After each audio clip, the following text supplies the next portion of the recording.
They're pregnant again. So.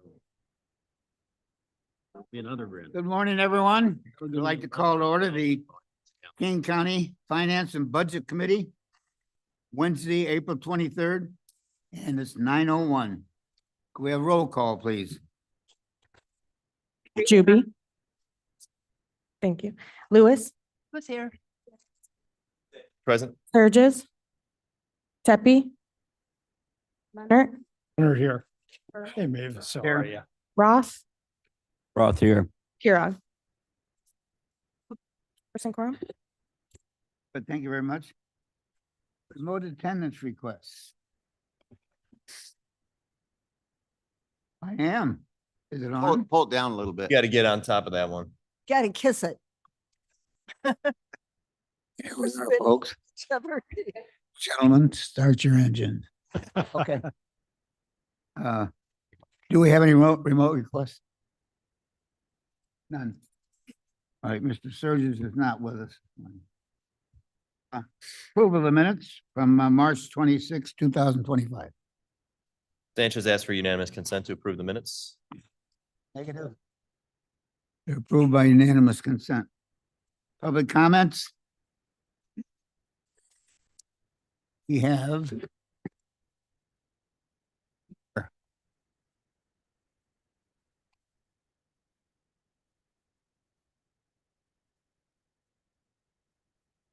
Good morning. Morning. Prior to 2021, Kane County operated responsibly. For many, many years, our general fund spending held steady at about $75 million per year. Then a change in leadership occurred.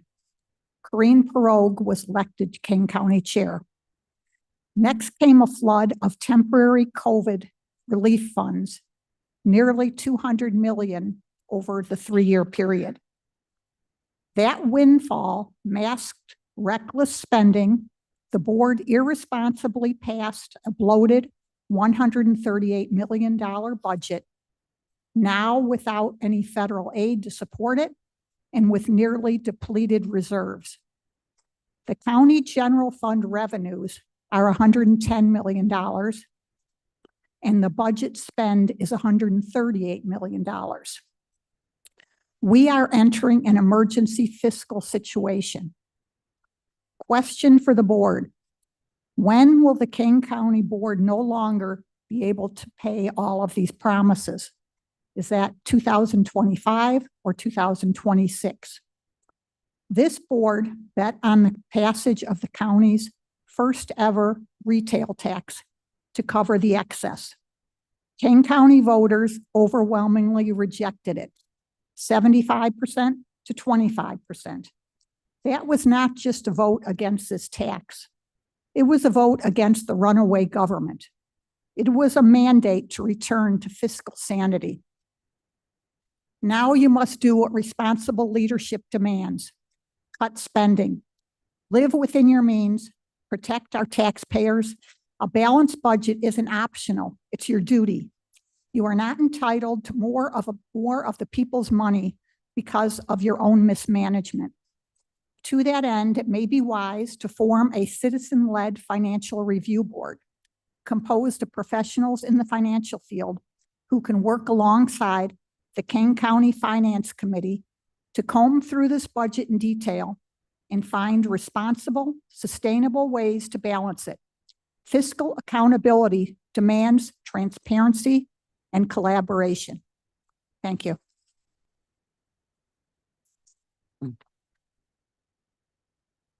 The next speaker is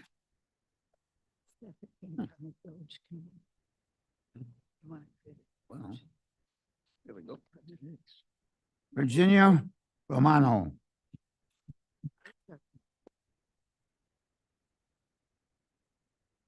Hi, good morning. I would like to, Mr. Sanchez, I thank you so much for being focused and paying attention to what the speaker was saying. I appreciate that. First off, I'd like to publicly commend the excellent job that the Treasurer Lawson has been doing these past years of keeping sound books and investments. I also appreciate his notes that he has put into the agenda as part of his report. That he's been kind of chastised and stifled for not actually being able to verbalize those things. From some of the board members.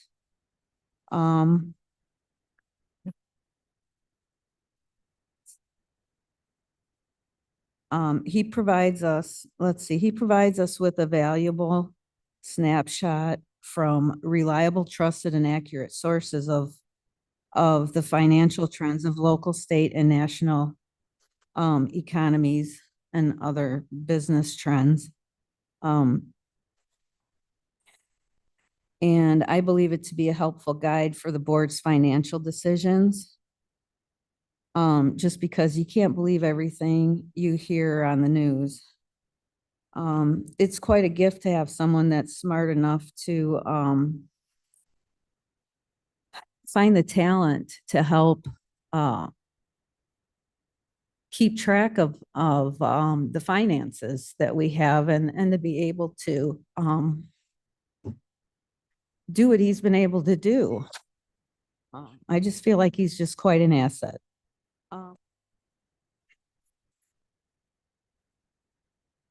There was something I wanted to quote on page 30. Sorry, I was rushed to put my notes down, but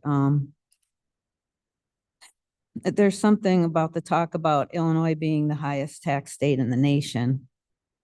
And people struggling, I guess, was kind of the gist of things. So anyway, with being environmentally responsible regarding transportation for like board members traveling and stuff, I thought it might be if it's fiscally responsible to take public transportation when they travel into the city. And then also, does the health department need a $50,000 car for somebody to drive when we've got cars that are apparently available that are sitting in the parking lot? And thank you so much.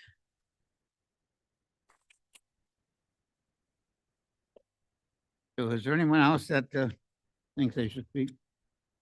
Moving on. Treasury report, Mr. Lawson. Chairman and members of the committee, just half a dozen thoughts. Blair, if you could pull up page 5. Actually, okay, and if you'll go to 6. Okay.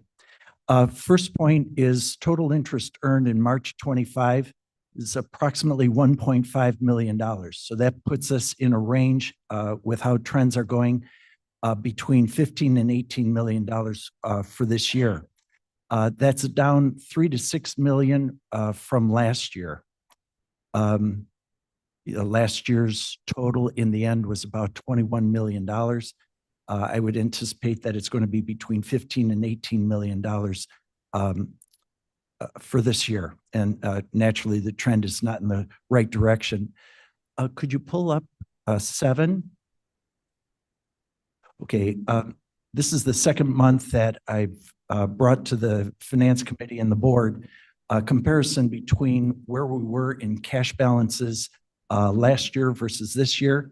The $27 million less. My hand notes are underneath the column that shows that it's about $27 million less to invest. If you take that times the 4.6% that is the average of what we're earning on the investments right now, the Finance Committee and the board would have does have $1.2 million less to spend. Pages 8 through 10 are the detail of the comparisons so that anybody who'd want to take a look through for accuracy, that gives you the detail last year, this month versus this year, this month. Then page 11, I believe it is. Okay, my favorite chart, the historical interest earned. For 23, it was 16.9 million, so call it 17 million. 24, it was 21.6. So far this year for the 4 months, it's $5.87 million rounded off. So that's a total of $44.4 million has been accumulated, or not accumulated, has been earned on our savings through those 2 years and 4 months. Okay, next slide. This basically shows that we're still above all benchmarks as far as our own funds. Next slide. Overall, let's see, overall, our the interest earned, the rate is 4 points. Could we make it bigger, please? Excuse me.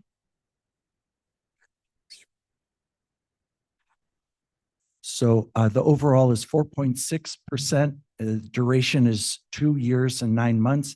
The big driver of success in this area is 43% is in, let's see, it would be in the yellow vectors area where the check marks and circles are in the yellow area.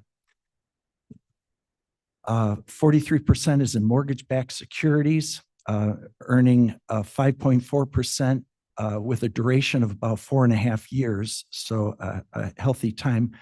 43% of approximately 75% of our total portfolio means that about a third of the portfolio is earning at that rate. I want to avoid too much concentration. The diversification is important, so we'll probably cap out at that amount. And then the next 7 pages of the report are just the detail to the penny of all the county's holdings. So that's what I have today, Mr. Chairman. Thank you very much, Mr. Lawson. Are there any questions of our treasurer? Moving on. Auditor's report, Ms. Wegman.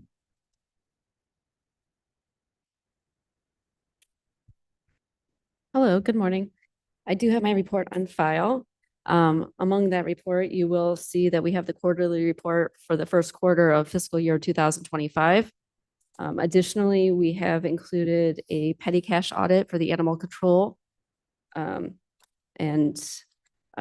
have a slight presentation in regards to that petty cash audit that I can certainly continue with if there's no questions over my report. Any questions? Mr. Chair, Okay, Mr. John. I think I saw, Penny, missing affidavits for spending on one of the pages. There were like 12 of them. Is that a concern number? I don't have anything to compare it to. I would say that's pretty close to being an average number. Missing affidavits are supposed to be a placeholder until an actual receipt is provided. Historically, we never receive the actual receipts. So is the 12 number out of the norm? No.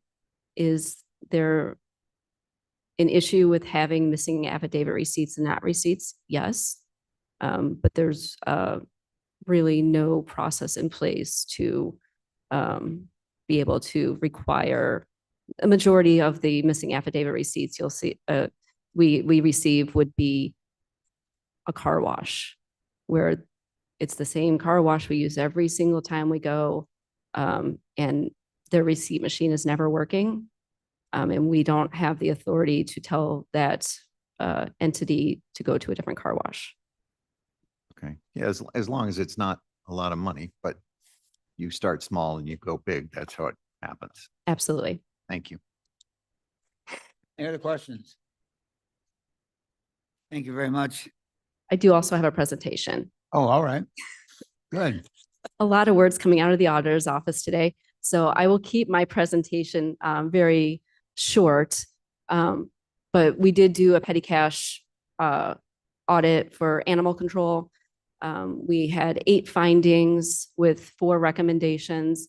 I just want to briefly go over those recommendations to provide further emphasis to the board. The PowerPoint presentation, we don't have page numbers on it. We have animals, so kind of tying everything together. This one is the fishbowl page. So this is our first finding. With this finding, so with the petty cash audit control, what we really looked at was their cash drawer and just reconciling the cash drawer and the documentation associated with that. So the first finding that is on this report is in regards to making sure that the bank deposits match up with the timing and receiving all of the reconciliation information. So currently, animal control is not receiving complete bank statements. Our recommendation for reconciliation is for them to receive complete bank statements. Pretty basic. So on the PowerPoint presentation, you'll see our finding, our recommendations, and then the responses to the recommendations. We provided the opportunity for animal control as well as finance to respond to our findings, our recommendations rather. And then with the second finding, ultimately, there's not a reconciliation policy that was readily available to the department. There was a reconciliation policy, but it was located in a secure file, a drive that they did not have access to. So we're asking a recommendation to have access by all departments to the reconciliation policy.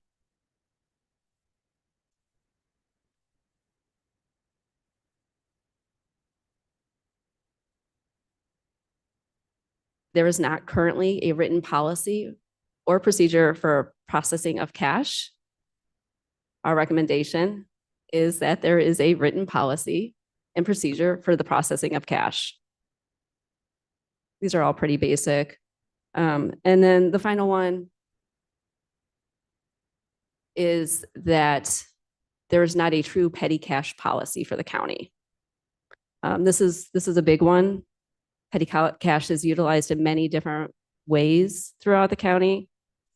And we would really like to have a petty cash policy, something that we can officially audit up against. So our recommendation is for the county to create one of those. So those are our 4 recommendations that we have put in place. We do want to thank the Animal Control Department as well as Finance Department for assisting us with this audit. It was something that took us about 6 months to complete based on the other workload that we had, but we felt this was very important. So I can answer any questions. It's sort of interesting, no cash auditing. That's something that businesses, that's number one. Yeah. Thank you, Mr. Chair. Would it be possible to, rather than start from scratch with a petty cash policy, is there one we can steal or copy or to get something in place soon? Yes. Okay. I see. Nodding. That would be great because not having one doesn't make any sense. So. Any other questions, comments? Ms. Juby? Oh, Ms. Juby, sorry, you're behind. That's Mr. okay. I'll Sanchez. get over Jared's head. So in our financial policy, in our budget book, we have a petty cash account policy. So what do we need to change in that? I'm not sure exactly what's in the budget book that you're referring to, but Accounts policy. It's on page 77 of the county of the book, but we don't have that. and I don't get a copy of the budget book. Okay, so maybe you We can can look talk at about it that and offline. find out what we need that's different than what's already in there. Perfect. Because it looks to me like we have a policy. Maybe it's just not complete. I can certainly look at that with you. Okay. Thank you. Ms. Juby? Comment? Thank you, Penny. We have a resolution. Item C, approving the March 2025 claims paid $6,344,865.58. Do we have a motion to approve? Deputy moves. Epi, Lewis seconds. Lewis, discussion? Roll call, please. Juby, Aye. Lewis, Lewis, yes. Sanchez, Sanchez, yes. Pepe, Steffi, yes. Leonard, Leonard, yes. Berman. Yes. Item 8 is our finance director's report. Ms. Hopkinson, I've asked that our 2026 budget discussion be moved till after new business so we can concentrate just on budget discussion. So if you would handle your report, Kathy? Sure. The monthly finance report is on file. I'll just highlight a couple things. Our audit, 2024 audit is still in process. We are shooting to complete it by the end of May, hoping to make that date.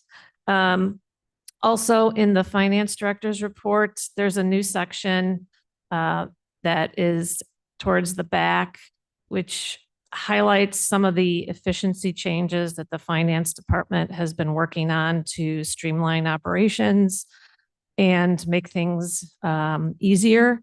And since we were talking about cash, actually not so much cash, one of the things that will be coming soon to the offices and departments across the county is we do need procedures, at least, on revenue recognition. The county has a very solid accounts payable process and a very solid payroll processing process, but not such a solid revenue recognition process. Our biggest issues are revenue across the county, revenues recorded across the county and all the offices and departments not being recorded in the correct month. And we are working towards doing a monthly close. It's going to probably take a year to get something like that in the habit of the county, but I think it's going to be important to bring more integrity to the financial information because there are delays in recording revenue and or revenues not recorded in the correct month. And I think if we can clean that up, we should have better financial information on a monthly basis. We spend an awful lot of time, quote, cleaning up our year-end books, trying to get things in the proper period. And I think if we just got it all in the right period in the first place, that would be great. And that is my report. Very good. Any questions of Ms. Hopkinson? Mr. Leonard? Thank you, Mr. Chairman. Kathy, one question with respect to reading over your reports the other night. You know, I was wondering if you could define for us what functional areas are. So functional areas, this is typical to all governmental reporting across the nation. It's a best practice, if you will. It is something that the GFOA, Government Finance Officers Association, would talk about, but all governments classify their expenses both by classification type. Classification type would be things like personal services, benefits, contractual services, and by functional area. Functional area are you group functions together, public safety, judicial, health.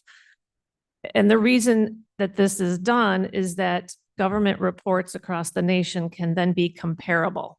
So you can open a local government report in North Carolina and look at their government expenditures and see how much they spend on public safety or judicial. So the categories are pretty similar. You know, obviously there's certain types of functions that our local government, this county government doesn't do.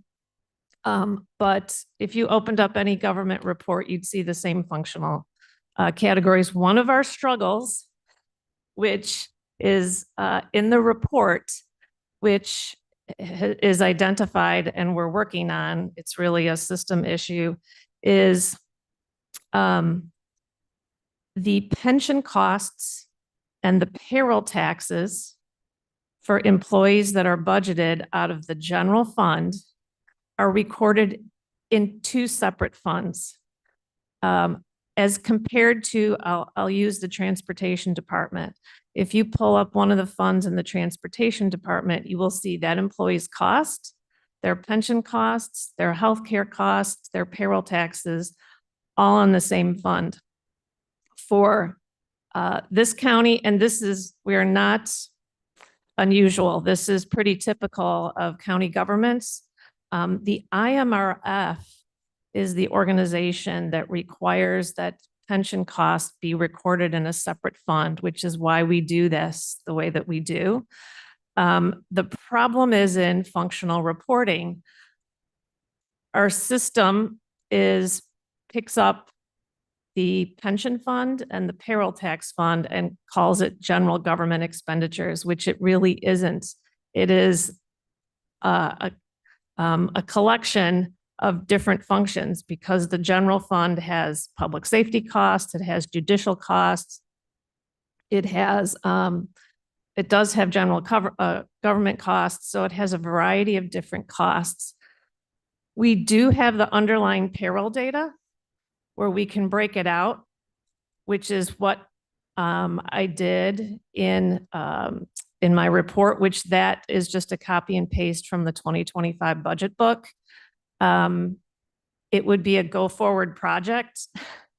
And we do have some workarounds that we can build into the accounting software to pull that data. It's not easy to do, but it's a goal because I think it's more accurate picture of what the functional costs are.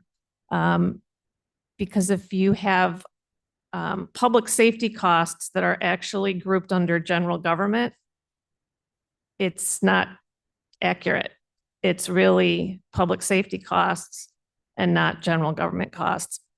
So if we can get everything into the right category, which is what I did in my report, and it's in the budget book as well, it gives a more accurate picture of functional costs for the county.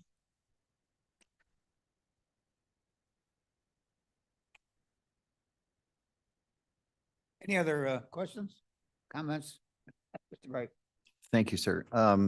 Just a question, if I heard correctly, Kathy, that departments are not, it's not an accrual basis, but are not cost counting, I guess, the data within the month in which it's occurring. We've been working on this since last summer. We've been doing trainings.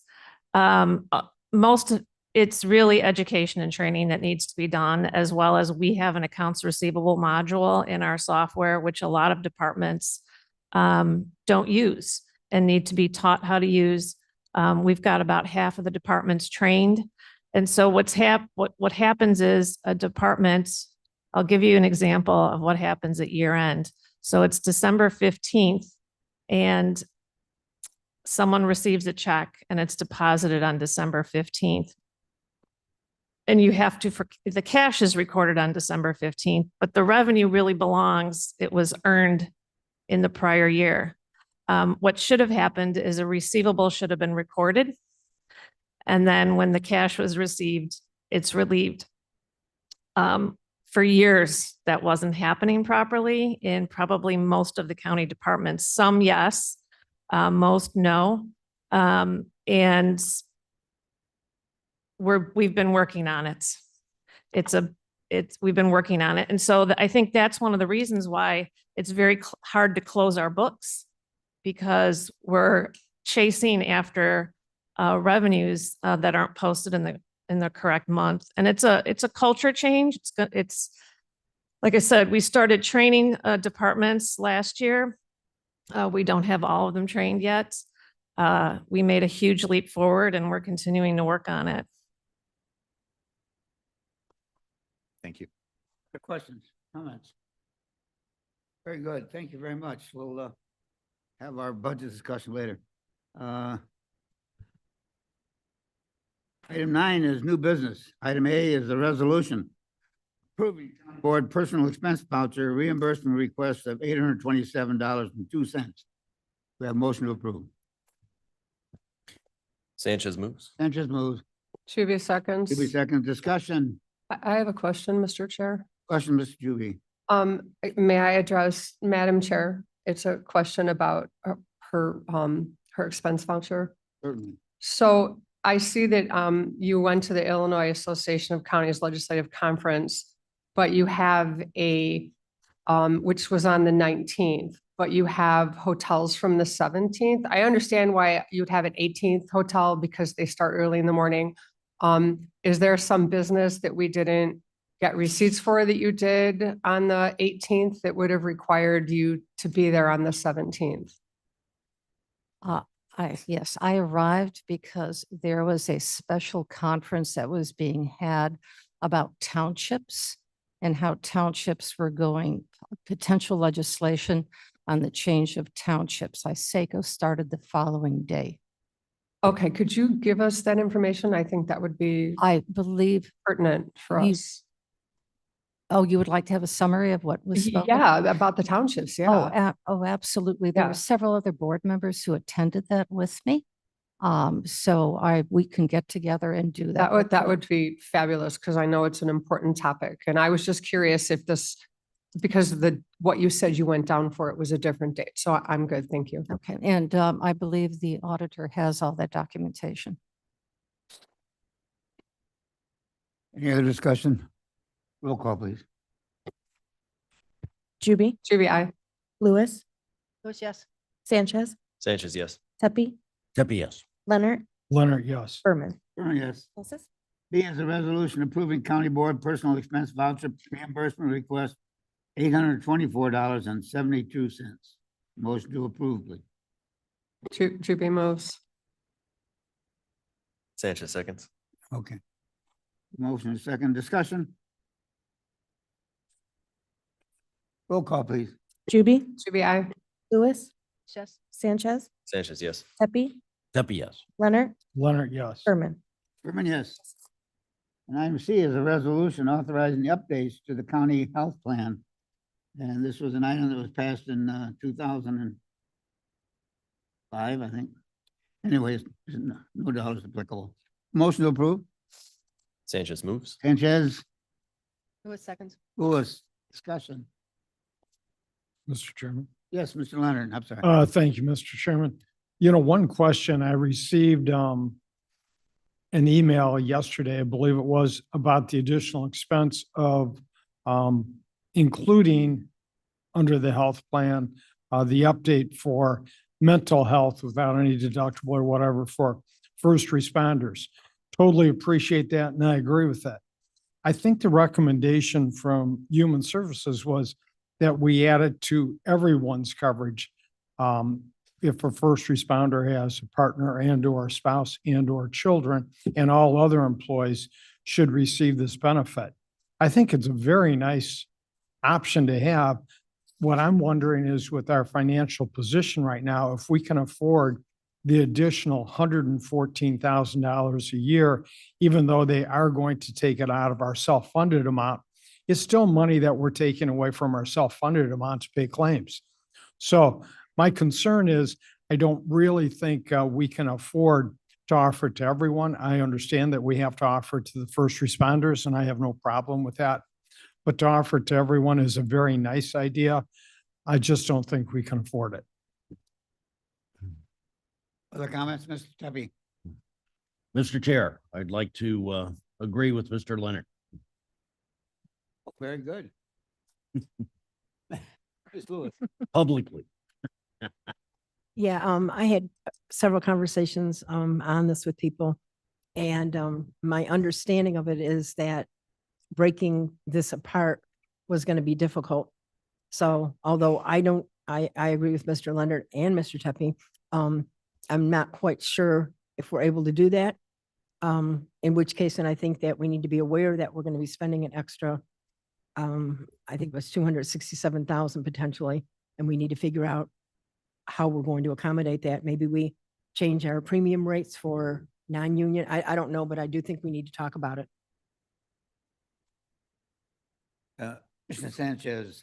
Thank you, Mr. Chair. So, I mean, is the thinking then we would remove a whereas clause? So I see the last one that says recognizes the importance of mental health for employees will include this provision to the health plan for all participating employees. Is that meaning all employees of the county that take the benefits, or is that still referring to first responders? I guess that's my question.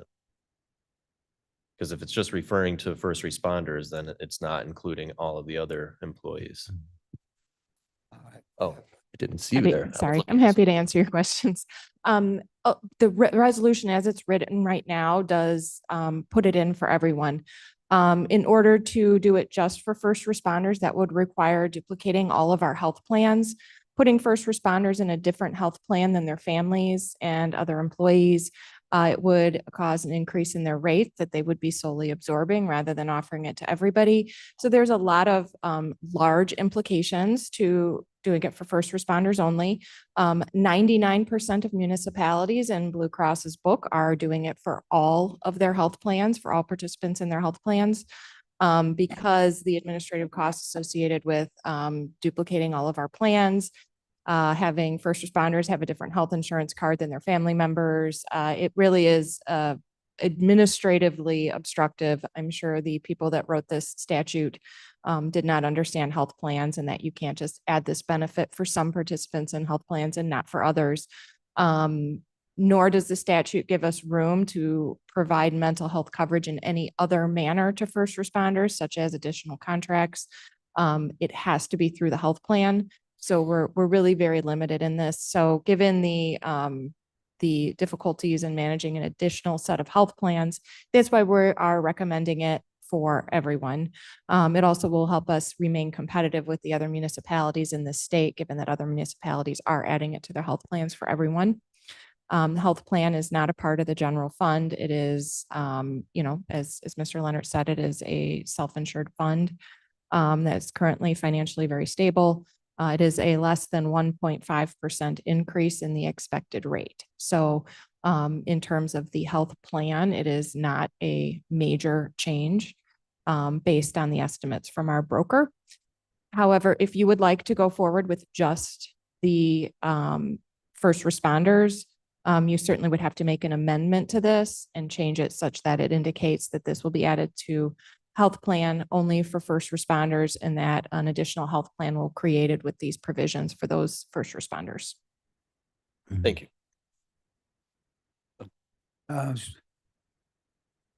Who wants? It's Juby. Sorry? It's Ms. okay. Julie.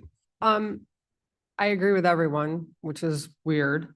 However, I do appreciate that this isn't being paid out of our general fund, that we are in a healthy position. I also appreciate the fact that I think this is going to follow one of those front-loaded expenses where you pay it in the beginning and then it requires less expense in the future because we can catch it in the beginning before it touches other areas. So while I was very confused about this and while I had asked a lot of questions about why don't we just go ahead and make our own separate plan, I think as long as we can afford this in our self-insured program, we should go ahead and offer it, but we should track it. We should see what happens during a year, how many people actually take advantage of it, and is it showing us savings in other areas? So just wanted to weigh in. Yes, Mr. Roth. Roth here. Regarding Jamie's comment, if we don't have it for all employees, we have to create separate plans. How many plans would that be? And that's going to add to our administrative costs. And I'd be curious if that's less than what the cost of this adding it to our current plan is versus duplicating all our plans. We would need three separate additional plans Okay. because we have three different types of plans that we would have to duplicate for that. And what would be the additional admin costs to administrate those? That is very difficult to predict. It would involve, upfront, the cost would be higher upfront than they would be ongoing, because our department would manage it on an ongoing basis with our current staff. The upfront cost would involve going through our open enrollment systems, adding the plans. We would have to pay that vendor for it. It's administrative costs associated with it are difficult to predict, but would certainly be lower than the cost of adding the benefit. But understand that the benefit doesn't have any administrative costs associated with it. It's just a claim that you would be paying because the individual needed the medical care. So there's not any administrative costs associated with adding the benefit. To the existing plan? Right. The administrative costs are associated with duplicating the plans, managing employees that are on different health plans than their families, and all the additional challenges associated with that. So it would be staff time for your human resources department. Okay. So I would caution us, so we need to be careful. You know, we may save some money here, but we could end up spending more and adding to staff. Any other discussion? Tepe has a Yes. question. Pepe, Thank you, Mr. Chair. I don't think there's anybody on the board that's more proactive regarding mental health than I am. But I'm also very, very disturbed about another unfunded mandate coming down from the state associated with this. I don't like concerns about, oh, the administrative costs are going to be disturbing. They might be.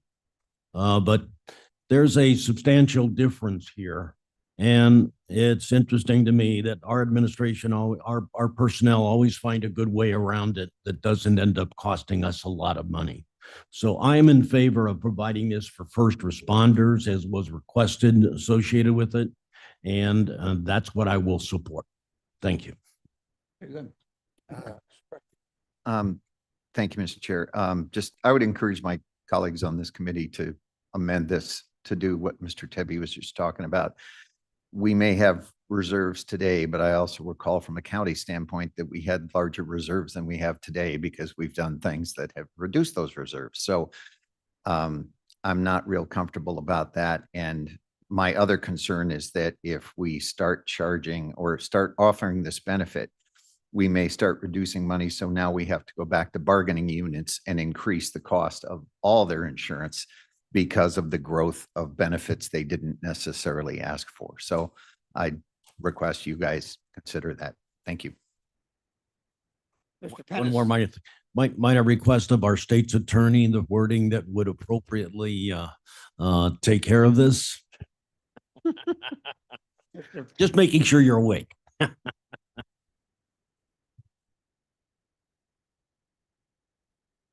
Ed, are you there?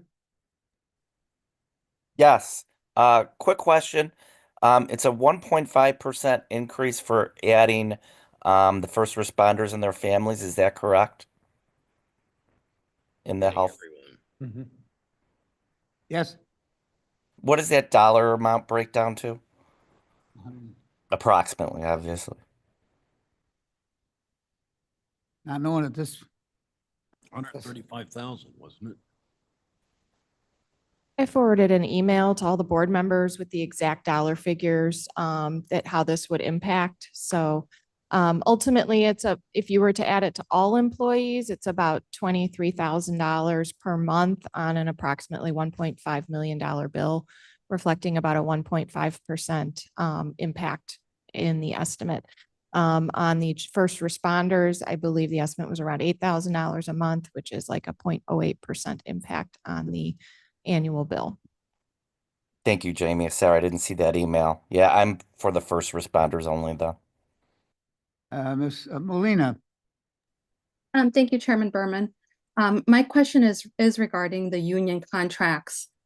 Because of the Me Too clauses on a lot of these union contracts, do we have any concern that we're offering a benefit to only a certain group of individuals and not other individuals? Is that something that we've talked about with our state's attorney or anything like that regarding the Me Too clauses, if we only offer it to a certain group? We'll certainly evaluate that with the state's attorney as we go forward once the board makes a decision on that. I don't believe that will impact anything, given that all our first responders generally are union employees, and this is a mandate. So I believe those Me Too clauses have to do with offering non-union employees benefits and then unions having a right to elect any benefits offered to non-union employees. So I don't believe that will impact this, but we will certainly do a full legal review when we make the changes. Mr. Leonard. Thank you, Mr. Chairman. With respect to any legal issues we have, I obviously would defer to Mr. Franks, but I think if we're following the state statute, we should be okay. And I got a nod, kind of an affirmative nod from the state's attorney on that. So what I'll say real quickly is a question of whether or not we're treating one employee differently than another brings up a lot of constitutional questions, but generally, as long as it's not a protected class, you're under what's called a rational basis theory. And usually a state mandate would be a rational basis for why you're doing it. That's not to say that we won't take a more serious or in-depth look at this, but generally speaking, I'm not terribly worried about this one as of this moment. Any other discussion? Mr. Sanchez. I just want to clarify this money isn't coming from the general fund, but it's not coming from a reserve technically, or is it considered a reserve account? But it's only allowable for insurance. It's not allowable for anything else. Thank you, Mr. Chairman. We have a reserve set up for our self-funded, our self-insured portion, and it would come out of that reserve there. So it's a self-funded reserve that we have set up to pay $1 on claims before the insurance company starts paying. So in taking 1.5% additional cost, it equates roughly to about $200,000 a year. If 23,000 per month is for everybody and 8,000 is for just the first responders, that's 15,000 a month times 180,000 a year more. Currently, we have what, like 9 million in there, something? Yeah, roughly. Yeah, okay. Thank you. Other discussion? Roll call, please. Juby, Juby, aye. Lewis, Lewis, yes. Sanchez. Sanchez, yes. Oh, Mr. Surges did sign it in online. Do you I want- am online now and I appreciate everybody's response to this, so. And I would be a yes if allowed. Be allowed. Be allowed for a vote. All right. Yes. Okay, sorry. Surges, Yes. Pepe, Debbie, no. Leonard, no. Berman. No. Passes 4 yeses, 3 nos.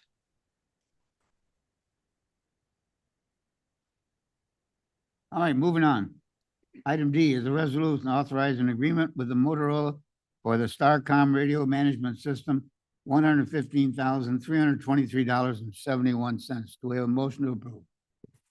Leonard moves. Leonard moves. Debbie seconds. Debbie second discussion. Roll call, please. Juby, Juby, aye. Lewis, Lewis, yes. Sanchez, Sanchez, yes. Surges. Mr. Surges. I'm so sorry. Yes. Thank you. Pepe, Debbie, yes. Leonard, Leonard, yes. Berman. Berman, yes. Thank you. Item E is a resolution authorizing subaward agreement with the Northern Illinois Food Bank for partnership and utilization of composting and food waste reduction funds of $59,586. Sanchez moves. Sanchez moves. Juby seconds. Lewis second discussion. Roll call, please. Juby, Juby, aye. Lewis, Lewis, yes. Sanchez, Sanchez, yes. Surges, Burgess, yes. Pepe, Debbie, yes. Leonard, Leonard, yes. Berman. Berman, yes. F is a resolution authorizing subaward agreement with Advocate Sherman Hospital for partnership and utilization of composting and food waste reduction funds of $14,940. Sanchez moves. Juby seconds. And says Juby, discussion. Roll call, please. Juby, Juby, aye. Lewis, Lewis, yes. Sanchez, Sanchez, yes. Yes. Surges, Debbie, yes. Pepe, Leonard, Leonard, yes. Berman. Berman, yes.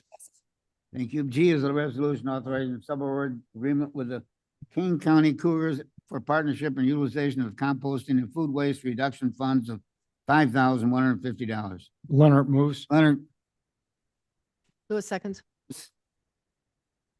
roll call, please. Juby, Juby, aye. Lewis, Lewis, yes. Sanchez, Sanchez, yes. Surges, Burgess, yes. Pepe, Debbie, yes. Leonard, Leonard, yes. Berman. Berman, yes. Thank you. H is a resolution, emergency appropriation for transfer of funds from the recovery zone Bond Debt Service Fund number 622, the Pasadena Drive Special Billing Areas, SW 48, number 5311, for $5,144. Do I have a motion to approve? Sanchez moves. Sanchez, Lewis seconds. Lewis, discussion? Roll call, please. Juby, Juby, I. Lewis, Lewis, yes. Sanchez, Sanchez, yes. Surges, Yes. Pepe, Deputy, yes. Leonard, Leonard, yes. Berman. Berman, yes. Mr. Mis- Chair. Mr. Chair, did we miss item H? Yeah, That's what I thought. Judy? it's item H, which was the lead poisoning prevention and response grant. We just duplicated that other one. Did what? We duplicated the one before we voted again, I think. I didn't hear it. I don't recall Savannah? voting on it. We're moving on to H, lead It's H. poisoning. Yes, we're on H. Well, I. Just did I. yeah, we did. Skipped I. H.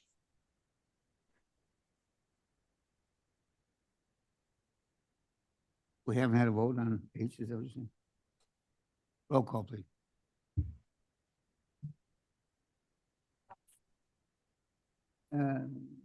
What are we voting on? H, H, I motion, we approve, authorizing budget adjustment for lead poisoning prevention and response grant.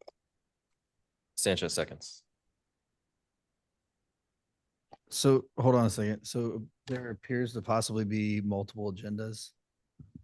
So does Savannah, can you tell me, you're the one who puts out the official agenda. Can you tell me exactly the official agenda and read through it and make sure everybody's working off the same agenda as you? Just go through the couple letters that we're going through right now, just to make sure that everyone's on the same page and has the same agenda. copy. I just want to make sure everybody's working on the same copy, yeah.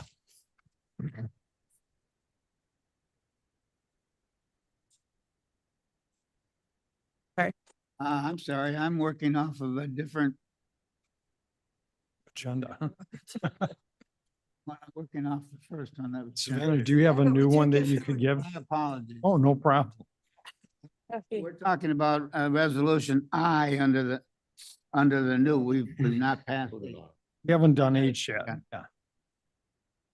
It's number I that we have a motion on to approve. Actually, we haven't done H on the new agenda, which is the lead poisoning. We have I a think we motion and already a had a motion second. and We just second on need a that. vote. So we can vote on it. Okay? If I vote on H, Okay. Juby, Juby, I. Lewis, Lewis, yes. Sanchez, Sanchez, yes. Surges, Yes. Pepe, Deputy, yes. Leonard, Leonard, yes. Berman. Berman, yes. Passes. My apologies. I. We did I, so now J. Okay, J. The resolution amending King County financial policies related to travel. That's what we all wanted to talk about anyway. We have a motion to approve. Discuss. Juby moves. Judy moves. Sanchez seconds. Sanchez second. Discussion.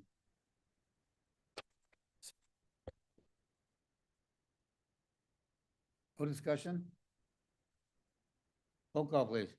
Juby, Juby, I. Lewis, Lewis, yes. Sanchez, Sanchez, yes. Surges, Surges, yes. Pepe, Deputy, yes. Leonard, Leonard, yes. Berman. Berman, yes. Passes. Item K is an ordinance. Reserve policy for the general fund, the general account. Do we have a motion to? approve?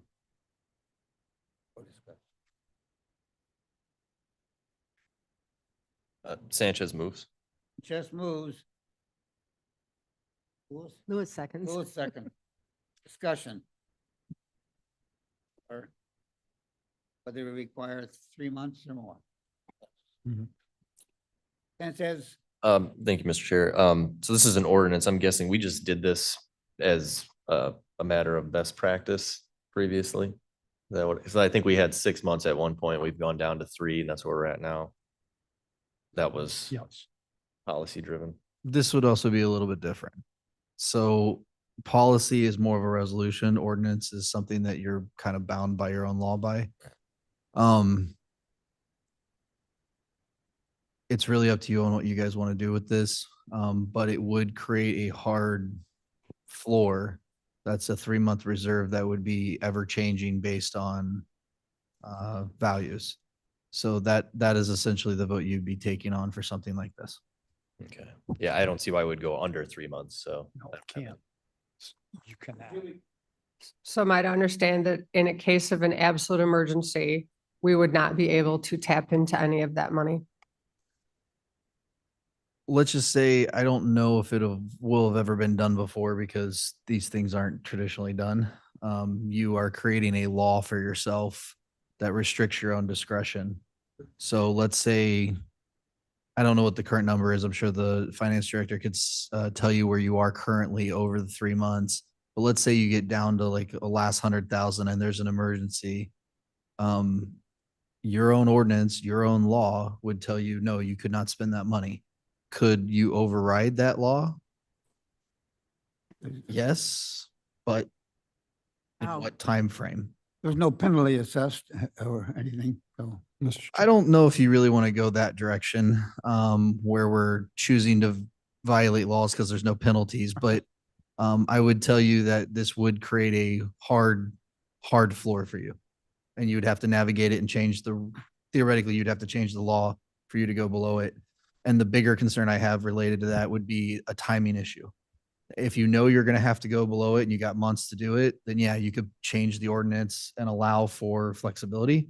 You could change it, allow for the flexibility as a part of this now. But if you don't, it does create a hard floor. May I ask a follow-up question, please? Yes. So in the case of we're required by law to pay our bills, correct? Yes. Okay, thank you. Isn't it true that in most cases, we would know what's going to cause us to go below that? So we could make a decision on that rather. It would very seriously depend on where you are above it. If you are 30 million above 3 months, then yeah, there's almost no chance that you're ever going to find yourself accidentally on that line. But if you're 1 million, and let's say, God forbid, a disaster happens and you need to make emergency repairs to a building and that could go over $1 million, that's the concern. It just depends on how close you are to the 3-month floor. Mr. Leonard. Thank you, Mr. Chairman. One thing in the resolution, they do talk about the ability to take out monies out of the special reserve account 112. So if in fact we hit the floor and there truly is an emergency that we have to meet, we could transfer monies out of the special reserve account 112. The directive, I mean, it's an idea. Thank you, Mr. Chair. It seems to me the idea is that we want to at least have budgeted for 3 months of reserves and no less. The concept of maintaining and being restricted, it's almost kind of like that, cartoon scenario of like, break the glass in case of emergency. There's an axe there. We can break the glass, but we can't take the axe. And that doesn't seem to make sense. That 3 months reserve is in case of an emergency. And if we have an emergency and then we can't use that, it just seems we're handcuffing ourselves. So I wonder if the concept of maintaining a reserve is what's prohibiting us, and we should just word it more to say budgeting a reserve minimum of 3 months. That's just some thoughts there. So Surges. Mr. Berman, thank you. I'm just not comfortable outlining a 3-month. I don't think that's enough. That's just me. All right. Could we have clarification? I'm sorry, 3 months, if I may, more than 3 months? Yes. That's what he's saying. Yeah, I do like the hard floor of 3 months. We've been practicing that for the last year or so. I would prefer 6 months, as Mr. Surges brought up. We don't have the ability to do that right now. So I think leaving the hard floor at 3 months and 90-day reserve without any other options is financially prudent. Mr. Chairman. All right, Mr. Roth.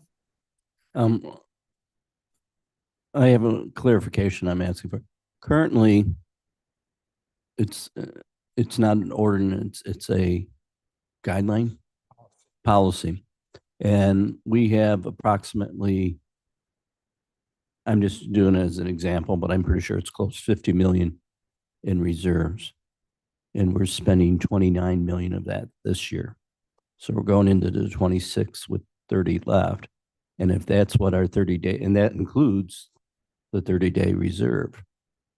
So that means if we need to spend something in 26, we can't spend it unless we change the rule. So we're making more work for ourselves. Are we not? I mean, we're in deep doo-doo. I mean, is a good way to say it. Cleanly. Getting our attention to Te- do so- something else. So technically speaking, as it stands right now, your hard floor is 0. It is illegal for you all to spend beyond what's allocated or provided through taxation and various other ways. That's your hard floor. This would be a self-imposed higher like floor of a 3 months. And right now we could get the number for you. My understanding of the current nature of this is that because of the way the budget is currently set, and as we all know, budgets typically never get smaller. You will have spent to that 3-month floor sometime in 26. Right. If changes aren't made, which would then put you in a position of violating your own law. So, I think the person who's kind of putting this forward is trying to make sure that the hard floor is an ordinance, not a felony. Because going past 0 is a felony for everyone involved, which, you know, as a rule follower myself, I can fully support. But I will tell you that this would and could create scenarios where you're in a tough spot if there's an emergency, because Mr. Leonard, you are correct. There is a pathway to allow for it to dip under, or sorry, to pull money from elsewhere, but that requires action by the board. So if something is needed before action by the board can happen, theoretically, that's the issue that I have a concern about. That's not to say this wouldn't be a useful tool for the board to consider. But, you know, I don't invade into policy. I'm just kind of telling you the risks and the hard facts of what this would do for you all. Mr. Chairman, Ms. Bates?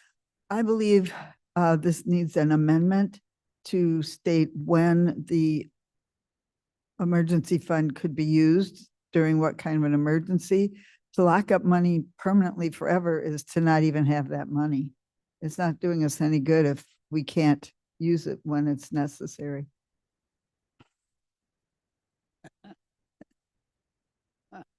I would recommend an amendment. I would like to recommend an amendment. You're making an amendment? No, I'm not on the committee. Don't worry about that. I recommend somebody else make it. Oh, thank you. Thank you very much. Nice to see you there.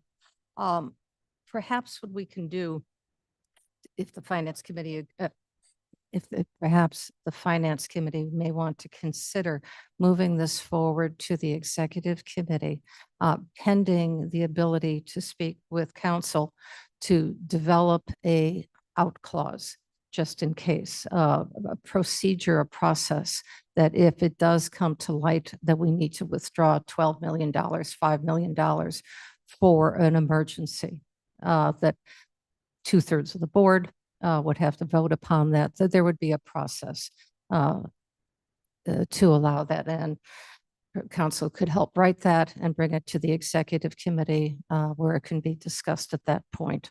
And if the executive committee then feels that it's not ready for prime time for the board, it could go back again for another review and then be brought forward at a future date. A point of information, Mr. Chair, what was the origin of this? Is this coming from the finance department? And if so, can we get an explanation from them on the intent and the concept expressed here? The idea behind it is saying that we don't I want was- to spend ourselves out of money. Well, I was curious to hear it from the source of this ordinance proposed. Who was the proposer? It was because of the concern we have with our finance, if I may.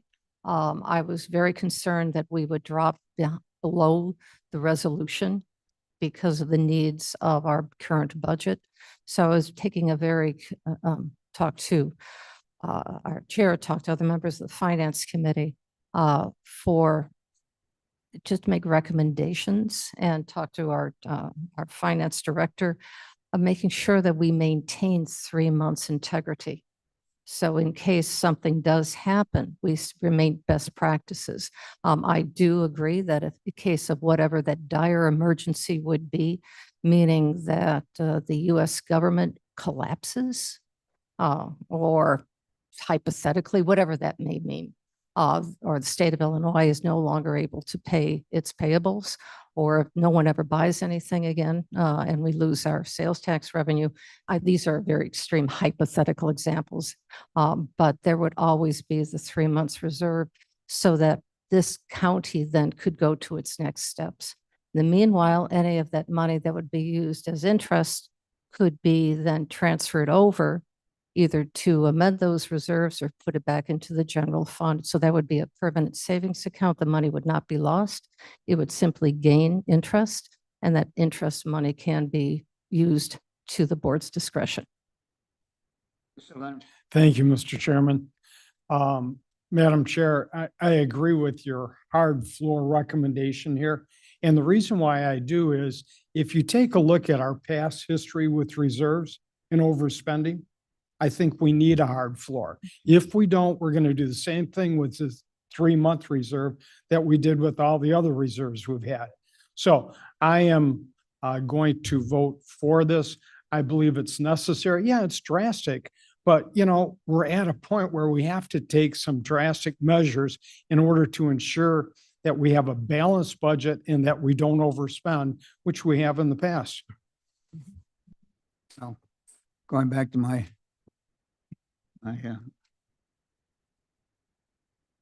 work in the municipal environment, certainly 3 months was a normal kind of thing, and it came up to the point we didn't have cash, we didn't pay the bill. So then we looked for some other way to pay it, or that bill didn't get paid until we did have the cash to do it. So that's all we're protecting ourselves for something else other than that particular expense, basically.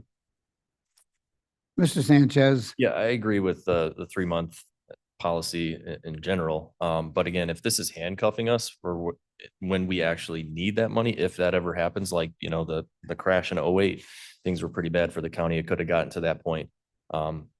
It just doesn't make sense that we can't use that money that's specifically there for that situation. So I'd be in favor of seeing some language that includes that ability to utilize the funds as intended, if ever needed. So to that end, I think this is really in the purview of this committee. I don't feel comfortable forwarding it to executive. So I would make a motion to postpone this until next month and allow our team some time to work some language out that we can be presented with for next month. Ask for a second. So that's a motion. I'm making the motion, yeah, to postpone till next month. Does that mean I won't be able to make a comment if it? Why don't you let her make? Ms. Juby, I'm calling on you. We have no one. Yeah, but he had a motion on the floor. Yeah, there's a motion on the floor. Is there yeah, well, I mean, you have to open it up to see if there's a second. Everybody has an opportunity to Sure, hold a hand up and say, I second it. sure. And if no one's gonna second it, then you can go back to discussion. Okay, so I'm a little, I appreciate that we need to watch that 90-day reserve. I appreciate that. I've been in support of that. We did it, all my other municipal work I've done before. I am very, very concerned that we're creating an ordinance that we're then going to modify that basically says what our policy is anyway. So I think best practice is you don't take your money, but if there's an emergency and you have no other choice, you need to do it. And if we're hamstringing ourselves through a time thing just because we're not doing our jobs, then that's just not a good enough reason. You know, we all know that we can't spend more than we have, and we do it anyway. And I can't support making it so that we get in a position where we won't be able to take care of our expenses in a timely fashion. Excuse me, all we have to do is to make a change at that point in time.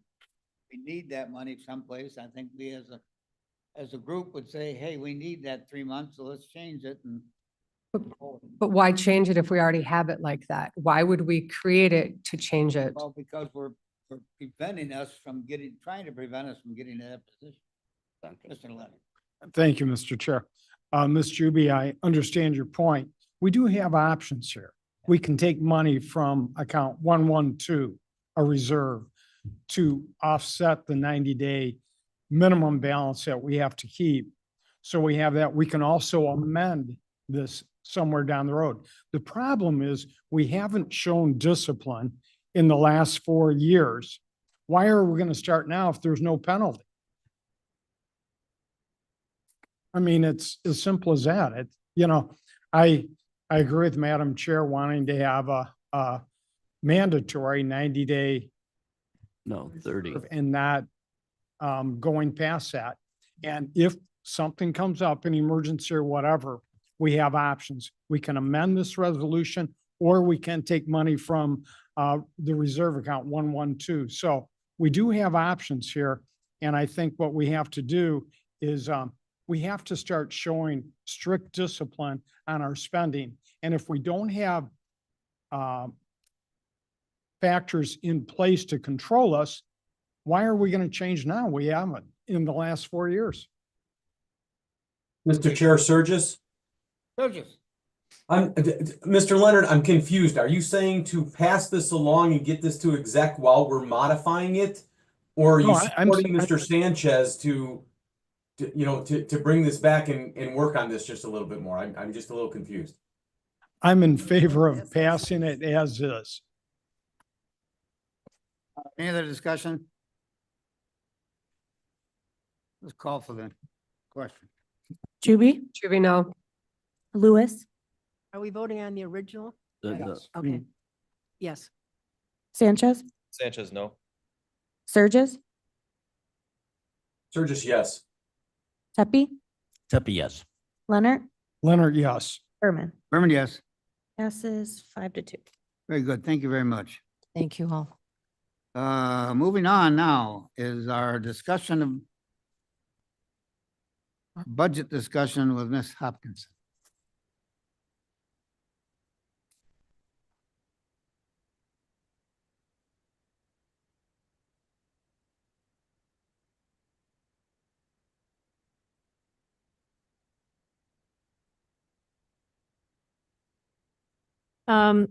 Just to, one of the things that hoping is a result at the end of this meeting is guidance from the Finance Committee as to when we can start the budget. Typically, the county has already started the budgeting process in March, meaning that we've opened up the budgeting software and departments are entering their information. Probably a good 2 months of time is needed for departments to enter all their information, get it cleaned up, get it reviewed.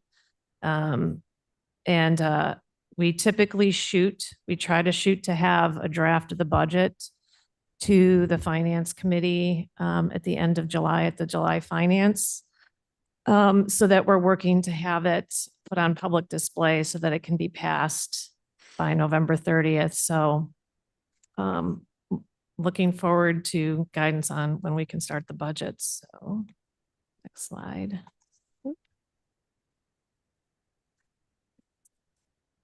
Couple of thoughts on the budget process. Yes, there will be challenges for the 2026 budget. Just to go over some numbers, the 2025 county budget is currently $419 million. The 2024 county budget was $439 million, but the actual expenses were $313 million. So 71% of the 2024 budget was spent. The 2025 general fund, general account, the budgeted expenses currently are $140,461,000. When the county adopted the budget last November, the budgeted expenses were 138.9. It has gone up since then. So the current budget expenses are 140.4, which represents 34% of the total county budgeted expenses. The budgeted new revenues for the general fund are currently at $112 million. The budget gap between new revenues and budgeted expenses is 27 million. When the budget was adopted in November, the gap was 29. It's decreased a little bit because we've had some increases in revenues by a little over $1 million.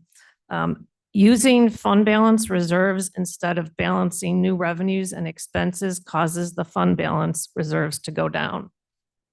If the county continues to use fund balance reserves to pay for expenses in the general fund, general account, or any fund for that matter, at the current expense levels, this account will run out of money in 2027. The 2025 special revenue budget, so for all of the other funds in the county, we have over 100, about 112, I think, is currently $278.6 million, which is 66% of total county budgeted expenses. Next page. Excuse me. Yeah. May I ask a question on that? Kathy, I understand your figures here and I accept those. I just wanted to define if the county continues to use fund balance reserves to pay for expenses in the general fund, the general account at the current expense levels, this account will run out in 2027. Is that taking into a fact that we've now are in the process of passing a hard floor of 90 days? This is taking into account current spending levels. So if the current spending level for the general fund is 140 million. So if that goes up next year, because expenses typically go up, if it goes up, and we need to use, the county needs to use another $25, $27 million of fund balance, we will have no fund balance left in the general fund by 2027. What she's referring to is the thing I was talking about, which is we've now committed a crime if we get to 27 and we're at 0. So the county general fund has been using fund balance, has used fund balance. 2023 used 5 million, 2024, the year is closing out. The general fund will use about close to $10 million in fund balance. 10 million was budgeted, 10 million is going to be used, approximately 10 million. So for 2025, the county budgeted to use 29 million. Now it's down to 27.8. So even if the county used 20 million of that, the county is eating down its fund balance because the budgeted expenditures are way over the amount of revenue that's being brought into that fund. I understand that. I guess specifically, my question is, if we use 20 or $25 million of reserves in 25, where will that leave us with respect to our 90-day or 3-month reserve? Next page, got a chart.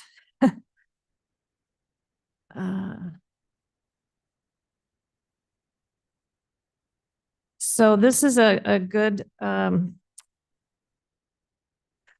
we make this a little larger, the slide? Possibly.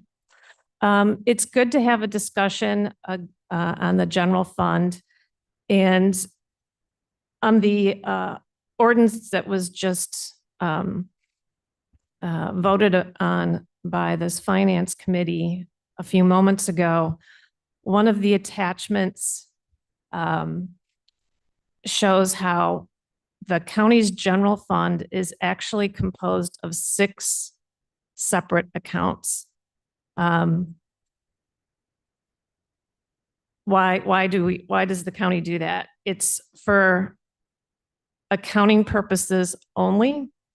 There is a accounting pronouncement, GASB 54, Governmental Accounting Standards Board Statement 54, that essentially says any fund that was originally funded by monies from the general fund and wouldn't be able to survive without monies from the general fund, it actually gets rolled up into the general fund for reporting purposes, which has caused a lot of, I personally think, a lot of confusion over the years. And there's been a variety, as you can see on that chart, starting with the top Public Building Commission, which is Fund number 601, Cost Share Drainage, Fund 405, and all the way down that list. All of those from Public Building Commission all the way down to the COVID Payroll Reimbursement Fund are all special revenue funds technically. But when we roll them up for the ACFR, for the annual audit, they all get rolled up together. So when the audit report is opened, you can see all of those balances. And what this board did back in the fall of 23 was kind of clean up some of those funds to eliminate the confusion. The general fund general account, which is that last one, the brightest green there, which is Fund 001, is truly our general fund for all intents and purposes. That is the fund where all of our salaries are budgeted, all the revenue comes in, et cetera. These other funds are essentially very tiny, and you can see over time that they make up a very small share. And actually, the county can't really access the monies in any of those funds except for the Special Reserve Fund. The Special Reserve Fund was created about 14 years ago to put monies aside that primarily came from the general fund, general account to be used when necessary. It is currently in county financial policy that the only way that monies can be taken out of that special reserve are by the county board authorizing them to be moved into the general fund, general account. And since we're on the discussion of 90-day reserve, currently today, I put this presentation together on the 14th. On that day, our general fund, general account did not have 90 days in it. The last page of this slide deck, I put just a few slides up front and the rest I labeled appendix because I didn't know if we were going to have time to go through them all. But the very last slide of this slide deck is the numbers behind this graph. And if you look at the numbers, the actual numbers, on April 14th, there was only 28 million in the general fund, general account. And if you had well, we do have a policy, and if it was an ordinance that says the general fund, general account has to have 90 days, we would have to transfer about 9 million from that special reserve to that general account today. So now one of the reasons, and I need to point this out, that we're a little low right now is because property tax revenues have not come in yet. They won't come in until June and September. So that's why we're a little lower because we're spending and we don't have the primary source of revenue in the general fund, which is the property tax revenue. But if we adhere to our budget by 11/30/2025, we will have, in total, in all 6 of the accounts, we'll have 53 million. Really, the 2 accounts that really should be considered general fund are, well, general fund, general account, and special reserve. So at the end of the year, we'll have about 51 million. And if we need to keep, 30 days, that's 34 million. So if the 2026 budget was essentially another budget where we spent $138 million, pretty much we're wiping out our fund balance by the end of 2026 without either new revenue sources or without shifting some of these costs to some of our other funds or without cutting the budget.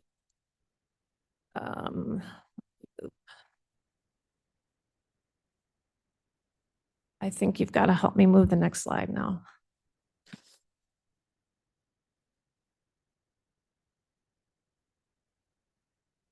And again, why did the fund balance go up? Just to highlight, in those years between fiscal 2020 and fiscal 2022, instead of using our general fund to pay bills for day-to-day salaries for primarily our sheriff's adult corrections unit, we paid their salaries out of the ARPA and CARES Act funds, which is why it freed up money in our general fund for those years. Okay. Approach, this is just some ideas only. Challenges balancing the county budget. The general fund, general account is generally funded by unrestricted revenues. 68% of the 2024 and 2025 general fund, general account budget is salaries and benefits. 33% of the 2024 and 2025 special revenue fund budgets are salaries and benefits. Capital spending is almost exclusively in the special revenue funds, although the general fund historically transfers approximately, this is rough number here, approximately 4 million per year to the capital projects fund, 500, which 500, that fund is the fund that's used by facilities management department. The special revenue funds across the county are restricted for a variety of reasons, including federal grant restrictions, state statute restrictions, or the King County Board established a specific fund to be used in only a specific way. Issues to be evaluated as part of the 2026 budget. Can any of the special fund revenue sources and some of these restricted funds be reallocated to the general fund? Can capital project type funds, which typically take longer to spend because of the long-term nature of capital projects, be funded with excess reserves in capital funds? In looking at expense reduction possibilities, consider the following. What are the deliverables and outcomes of the specific county function? Each office's and department's programs and operations drive the budget dollars. What is the deliverable product or service that is being provided using county monies? What are the key performance metrics and operational measures that can be used to evaluate office department impact? All of these KPIs and outcomes are in the budget book. All the departments had to put all that information in the budget book. While much of what the county provides is mandated, the mandate requirements do not define the amount of money that must be spent to ensure compliance with the mandate. Cost efficiencies are possible and require communication, executive involvement, permission to think outside the box, training, and conversations. Funding operating costs versus capital costs. Operating costs such as salaries, benefits, contractual services, utilities, supplies, etc., need the support of revenue sources that are relatively stable. Capital costs such as infrastructure improvements, technology, and automotive equipment replacement, and large facilities maintenance projects, which tend to take multiple years of planning before actual construction, need the support of large dollar revenue sources, but perhaps a different funding mechanism so that funds are available when they are needed.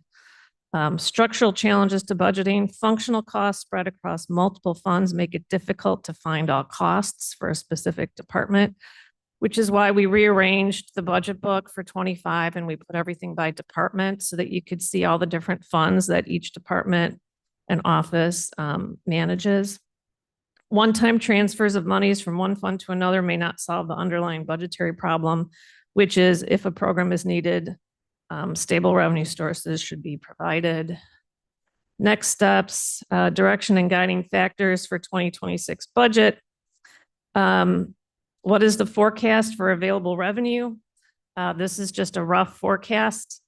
We're looking at probably about 112 million in revenue for the 2025 general fund, general account budget. A rough estimate would be, 115 million. And that's just a rough estimate. But if you look at the trend lines over the years, the general fund revenue goes up pretty slowly. Expenses should not exceed available revenue. There are cost of living considerations for non-union employees. As I mentioned, our budget calendar. And if I could just highlight just a few slides in what I labeled the appendix. This is all expenses for all county funds, sort of a trend. The blue is the budget, the red is the spending. And so this is the total. And when you drill down through the details, you can see where we typically spend our budgeted amount and where we don't. So salaries and benefits, we come pretty close to spending what we budgeted. Salaries, this is a general fund versus special revenue. And you can see those middle years, 2020 through 2022, that's where we spent CARES and ARPA dollars for salaries instead of our general fund. Contractual services, we come fairly close to spending what we budget, but there's opportunity for looking into this. Capital, this is, I think, interesting. This is the budget to actual for capital spending. So the county typically budgets much more for annual spending than what they actually spend on capital. And I think that's all I just wanted to highlight today. And I'll go back up to this one.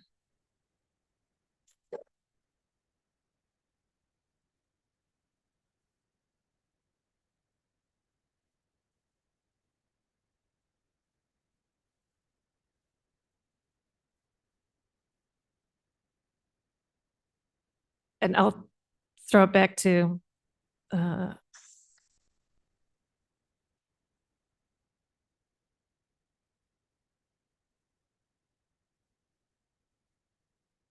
Mr. Chair, can you just reiterate what it is that finance is needing from us today? Pardon me? What direction finance is looking for Well, we'll from talk us? about that as soon as yeah, I'm finished with my presentation. finished. Mhm. Thank you very much. Any questions of Ms. Juby? Ms. Juby? So, Kathy, I noticed that you had said that we were going to be looking to make sure all the expenses that could be paid out of our other funds is actually happening. To me, that was just standard procedure. I didn't know we didn't do that. Are we expecting there to be a lot of expenses that we can transfer to other funds out of the general fund? There's probably some. There are some special revenue funds where I think if we look into the restricted nature of the fund and then look at, for example, I'll give an example. So that we have restricted funds that say money can only be spent on X. Do we have costs in our general fund that meet that definition that we can slide over to that fund? We have certain funds, a few that were created by the board only, not by state statute or not by a federal requirement. You know, could we look at using some of those funds? They might have a more liberal understanding of what those monies can be used for because it was created by this board and not by a federal regulation or a state statute. That was my question. Yeah. Are we anticipating that we will discover a couple 100,000, $1 million? I would say every dollar counts.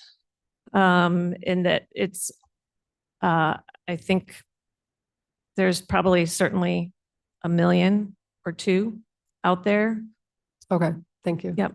That was really common for us to do that in the school district. So I assumed we already did that. I was surprised when you said that you would look at that wasn't our operating practice. So I'm glad we're going to be looking at that now. Thank you. Commissioner Leonard? Thank you, Mr. Chairman. Couple of things, Kathy, that I took from your presentation. You had stated that if everything goes all right, on November 30th of this year, we should have about 51 million in reserves. Yes. Yes. And then you said our 90-day reserve limit is about 34 million. Right. So what we're looking at there is about a $17 million cushion. And then later on page 318, you said in 2025, our expenses look to be about 140 million. That's the current amended budget for the general fund. And that our revenues are 113 million, which equates to a $27 million difference. So if in fact, we're $27 million short for the 26 budget, actually for the 25 budget, we would go under the 90-day amount. Right. And then we obviously would have to take money out of account 112 to reimburse that. We are already, as I said, today, if you look at that slide, if that ordinance was in effect today, we would have to move money today Right. from that special reserve fund into the general fund, general But account. it right? isn't in effect today. Correct. What I'm talking about is for 26. Right.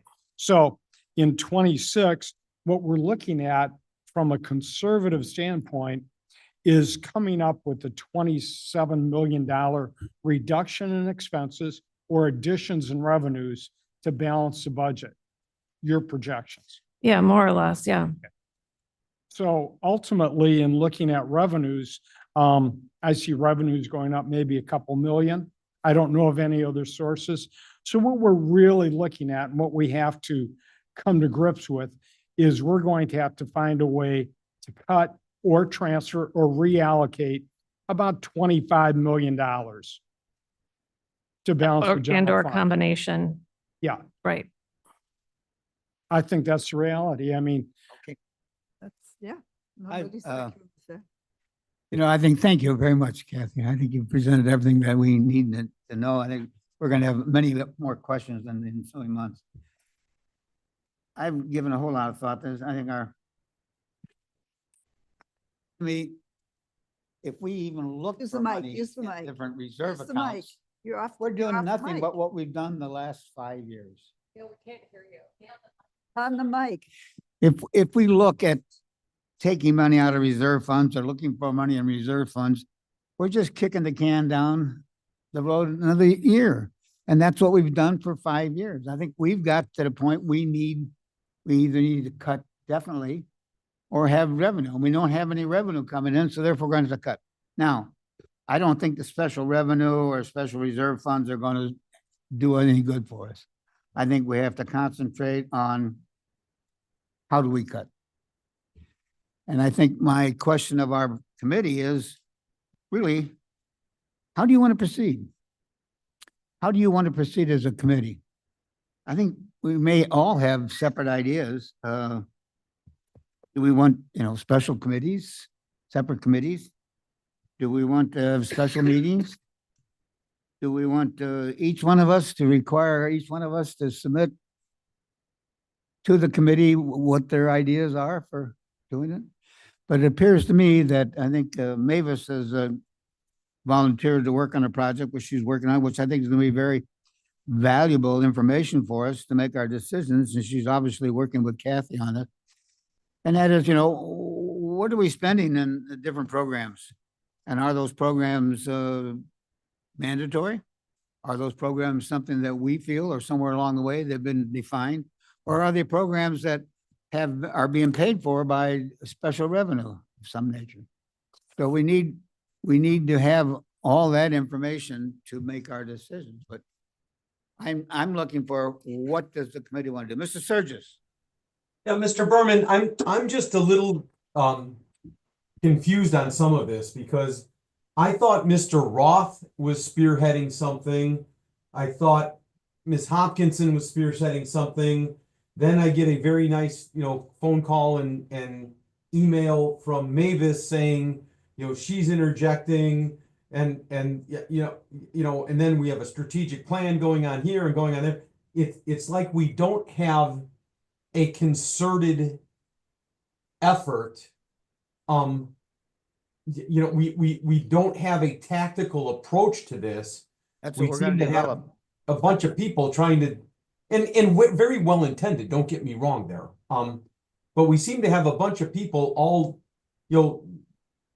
trying to make a difference. And I would be way more comfortable if this was being handled at a committee level with the existing committee to say, these are the goals and the responsibilities. And I may be mistaken on this, and I totally apologize if I am, but my understanding was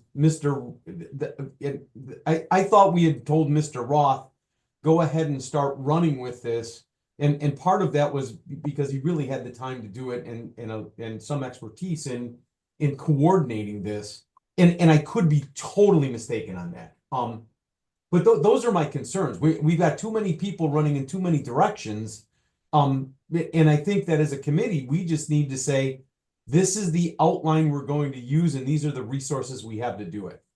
Thank you. I don't know where you get the feeling we're running in too many directions, because I don't see us running in any direction, to tell you the truth. I think we're all trying to come up with ideas. I think that from the standpoint, we as a committee or we as a board are not going to tell each one of our departments or each one of our elected officials what their budgets are going to be at this point in time.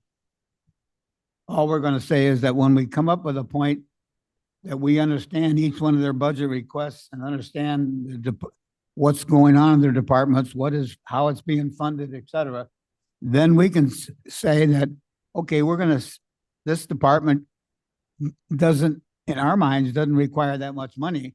And therefore, we're going to budget to you what we feel is the amount of money. Then you, the department, and you, the elected official, have to cut. We're not going to make that decision ourselves.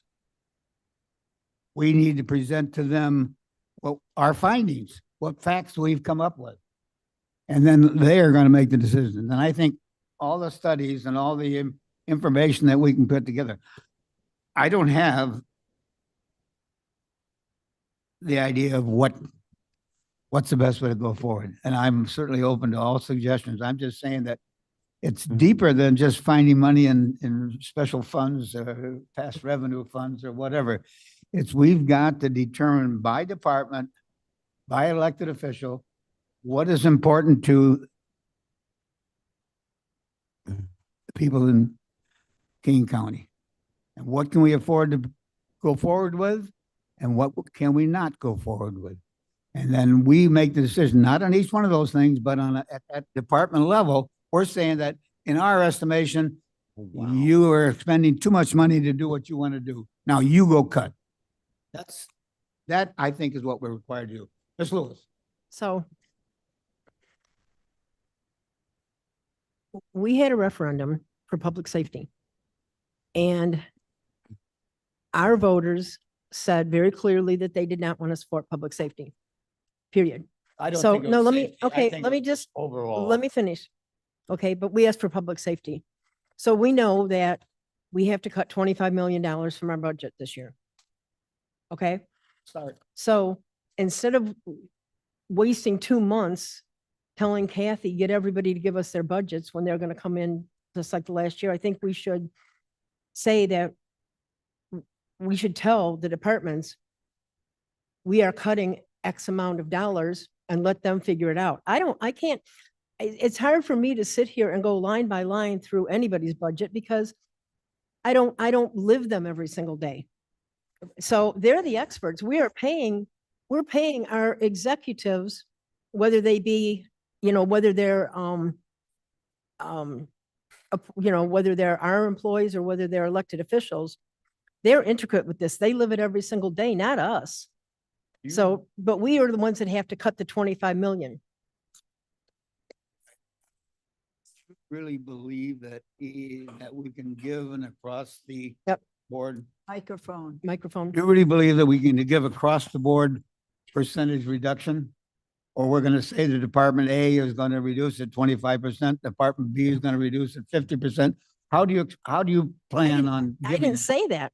How do you plan on doing that? Well, I think maybe the departments that spend the most money should have the biggest reductions. Well, it's, we're all in this together. I mean, Yeah. it's not one idea. It's not. No, yours, not I know, mine. I know. We're trying to come up with the best. way. Whatever decisions we make, they're going to be hard. Well, it is. And that's, we're gathering the facts that we're coming up with, saying that we then have some understanding of the department and what they're spending and why they're spending it. And so we can evaluate what they come back to us with from the standpoint of saying that I can't cut anything. But why not ask them first so that we're not in an adversarial thing Well, I with have no them? problem with that. What did we get Yeah. the last time we did that? What did we get the last time we did Pa- that? Paper clips. Yeah, but I don't want to, I don't want to get in a fight with them. I'd rather say to them, Hey, we're in a you fight. have to cut this percent. It is a fight. Well, it is, but I'd rather tell them, let's cut this that you have to cut this percent and have them come back. Ms. Bates, I want to explain a little bit what I'm doing and why I'm doing it. And that's because I couldn't understand how to figure this out. And I got the idea that if we understood what is mandated, what is non-mandated, and what is grant funded from our, what, about 10 standing committees, that would give us more data on how we can approach this. Even, and I understand also that some of the mandated money, that's flexible. So I just wanted to understand more about where we have to cut $25 million. What are what is statutorily required for us to keep? And what are the things that are not required? And so that's why I talked to Dale about, would he mind if I just did this as an exercise to try to help myself and the committee to have a place to start. And if most of the committee chairmen who I approached were very kind and said, sure, if you're helping Dale, if you're trying to help the committee, let's look into this. And so I've got some meetings set up. Mavis, Maybe could I one chime or in? two of for a you would second like with to you? join me. I don't know. well, find out what's gonna come out. Mr. Chair Surges, could I respond with Mavis just for a You second? have, you have Purchase, Genesis too. Yeah, hey, Mavis, I think it would be so incredibly beneficial if we had some consistent format that Right. we were going to ask of each of them to say here, because when this stuff starts rolling in, my anticipation is that it's going to be slightly overwhelming, and it's going to take, a little bit of finesse to kind of put this together and say, okay, of the 300 objectives we have, really there's 200 of them that are grant funded in some way, shape, or form.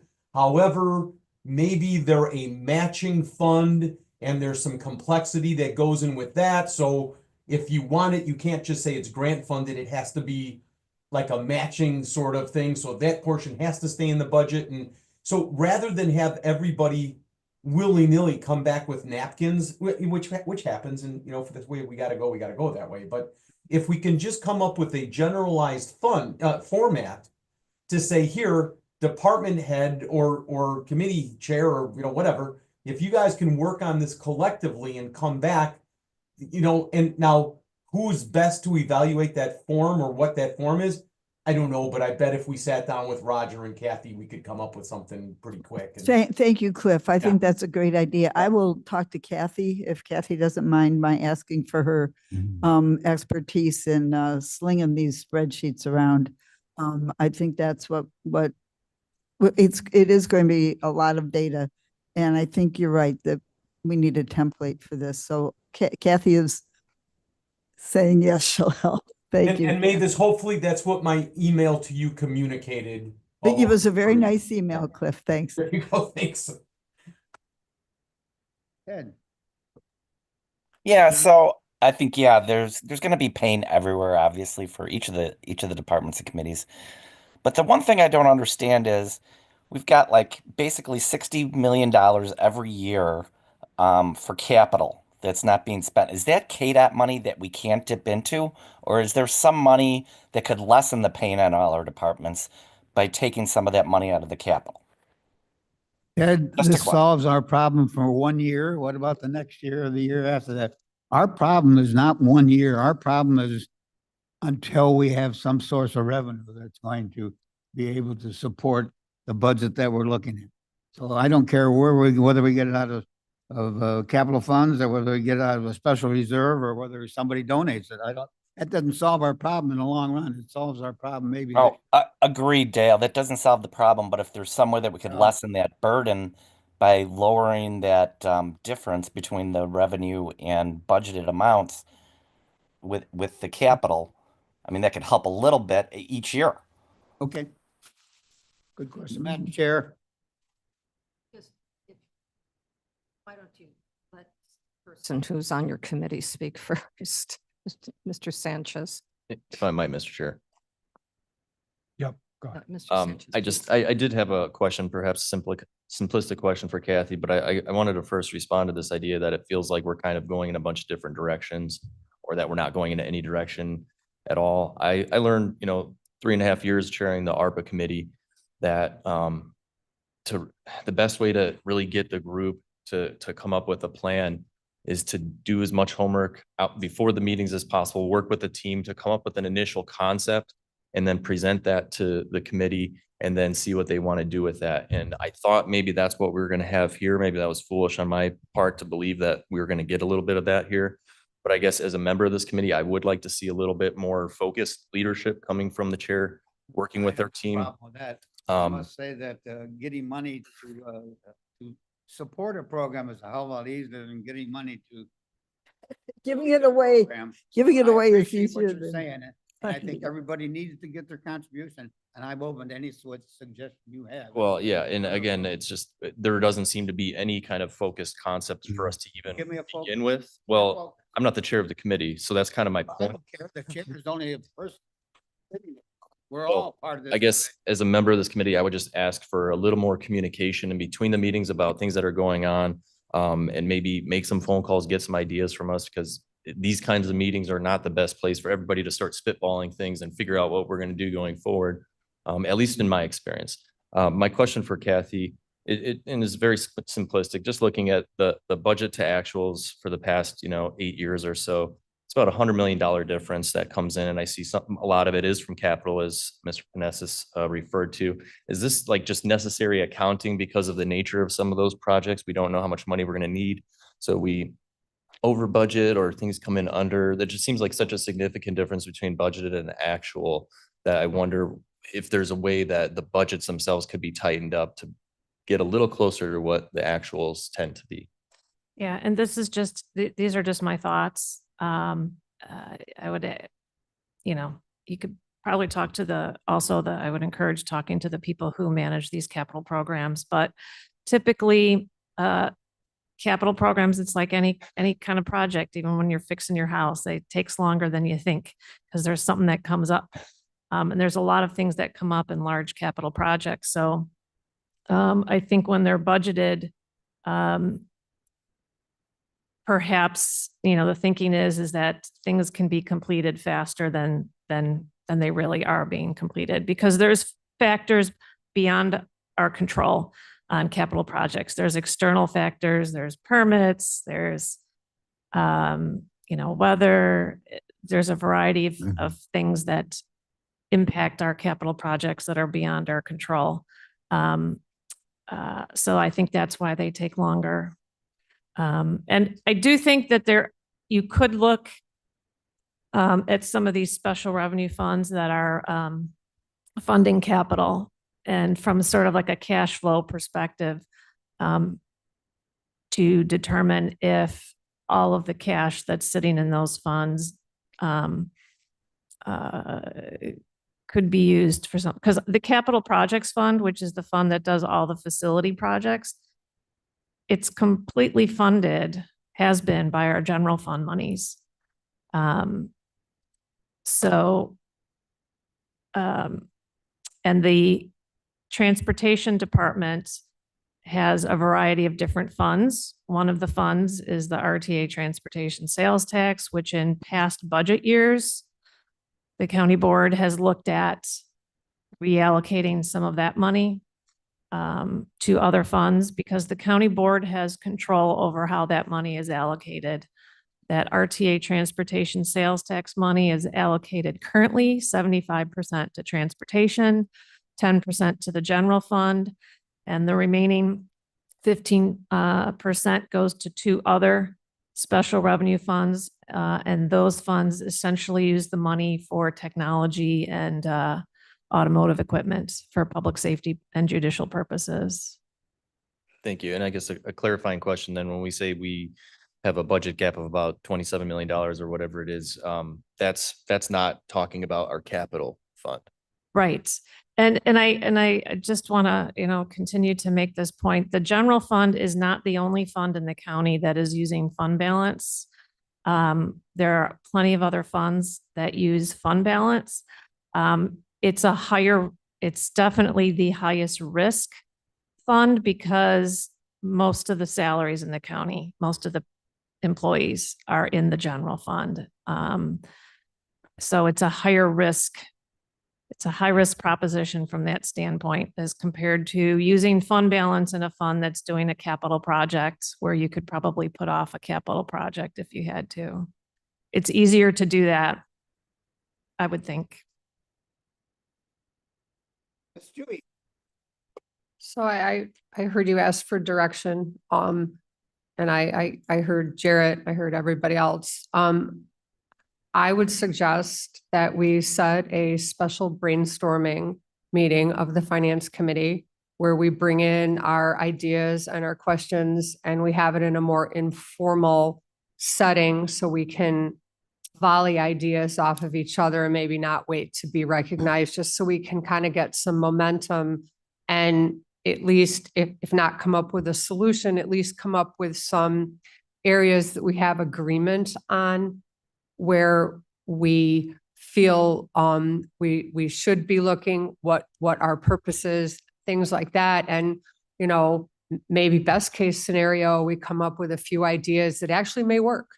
But I think we need a little less restriction in a little more relaxed environment where we can feel like we can throw ideas out there without being judged. And no, I mean, because some ideas are bad ideas and some ideas are good ideas, but when you're brainstorming, you don't recognize that it's a good idea or a bad idea. You let it rest on its merit of working through the system. So that would be my suggestion. I agree with what you're saying. I think one thing we have to decide. Microphone again, please. One thing we have to decide, I think, at this meeting is the overall approach.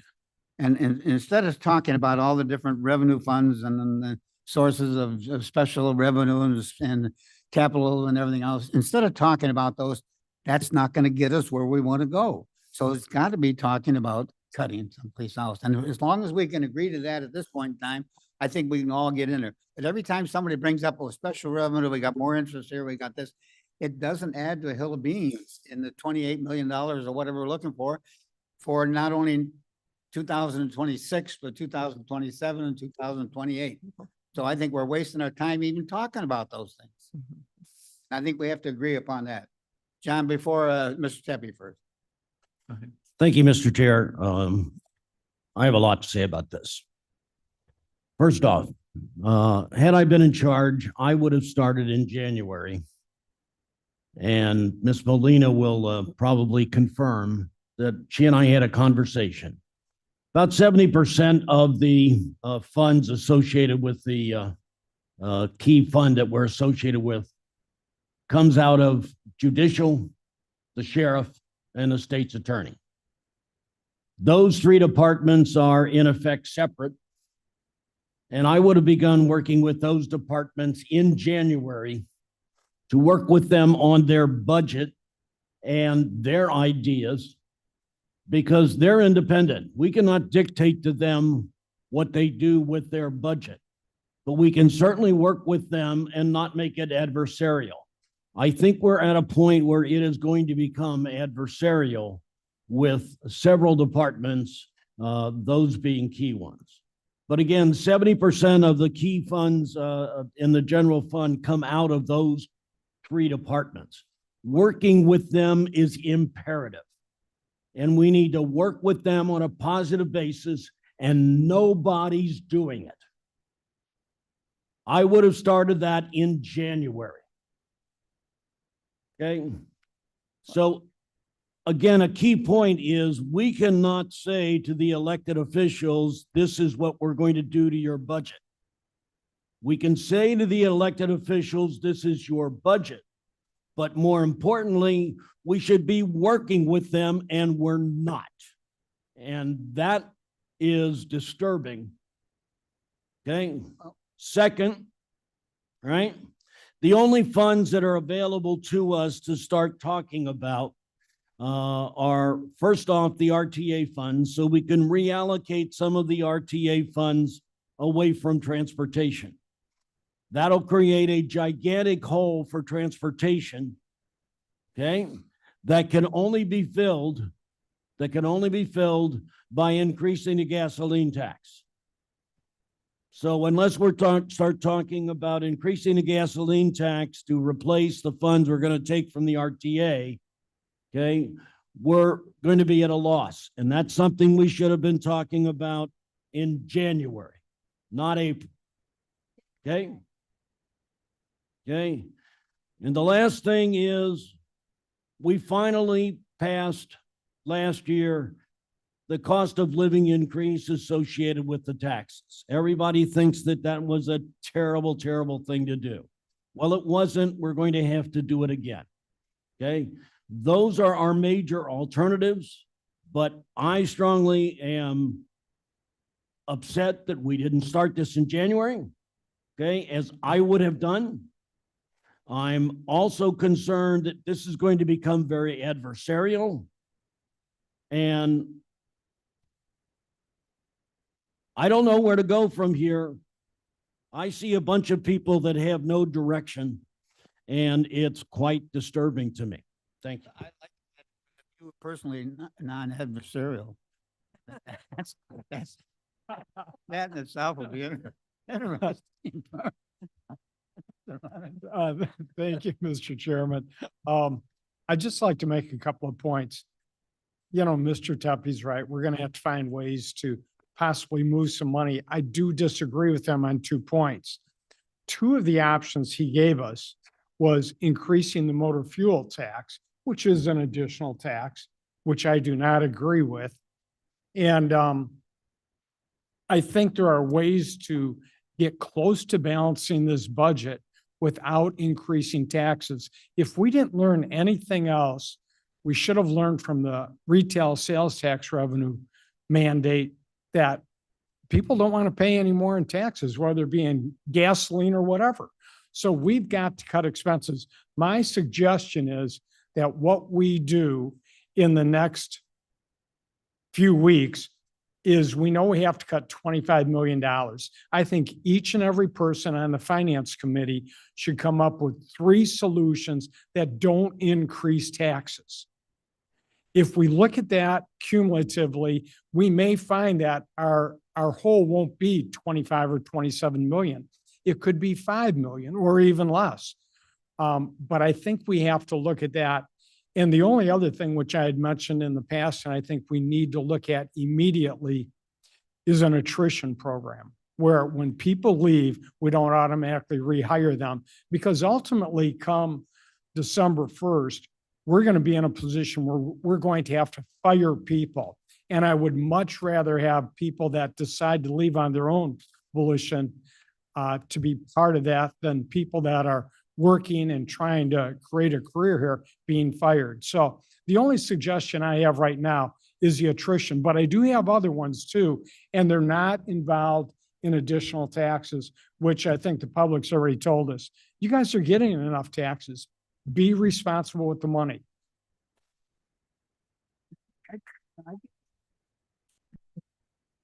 No downside to what you're Mm, saying. Mr. Roth. Chair. Roth here. Madam Chair had asked me in December to come up with some recommendations. And as I started meeting with people, the biggest pushback, and I agree with it, is that should be coming from the Finance Committee, because it's the Finance Committee's responsibility. God bless you. So I have 3 or 4, I have to write them up. And I was going to turn them over to finance, and it's up to finance then to lead the charge. But part of it is with budgeting, and we're not going to find some magic numbers in some of the special funds. You know, 70% of our budget is payroll. So, you know, a week before April 1st, we introduced the resolution to put a tighter hiring freeze. We've had a hiring freeze on since 2017. We have been following it. And it basically got kicked out. It was the start of here's the discussion, here's a concept. It wasn't this way or else, but we have to have tighter control because that's where you're going to find the savings. And, you know, and Mr. Leonard is attrition. We do have turnover and we have caught up on salaries and stuff, but we need to have it where, you know, right now, the responsibility is the committee chair of that committee. And that's where what we kind of introduced was we need to move it up a level and we don't want to make it too bureaucratic. You know, and over time, we need to polish that up. There are certain jobs we have to replace right away. You know, and so those would be identified. And so then they can be fast path through attrition. But our biggest savings is going to be through attrition versus doing layoffs. And we need to go find the big numbers because you're not going to find 25 million in all the special funds. Now, one of my concerns is with all the grants and stuff. Every department comes in and they say, well, we're paying, and when that grant goes away, the people go away. Now, it's kind of the old saying, trust but verify. Is that really happening? Because in some cases, I don't know if it is because we're never, you know, so we need to have a list of all the grants. When do they expire? How much is it per year? What are the restrictions? And how many people are being paid out of those grants? And if they go away, then the people technically should go away.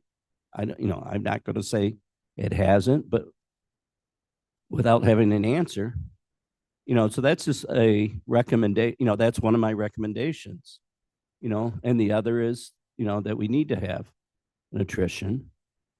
You know, the whole thing is, yeah, if we take money away from the RTA, they'll never get it back. And we added 6 million last year's budget to capital projects. Well, that is part of the reason why we spent 6 million of our reserve last year. And if they're not spending it because it's a multi-year project, then part of that is we need to tighten that up too. So that's. Thank you. I did a little back of the envelope math.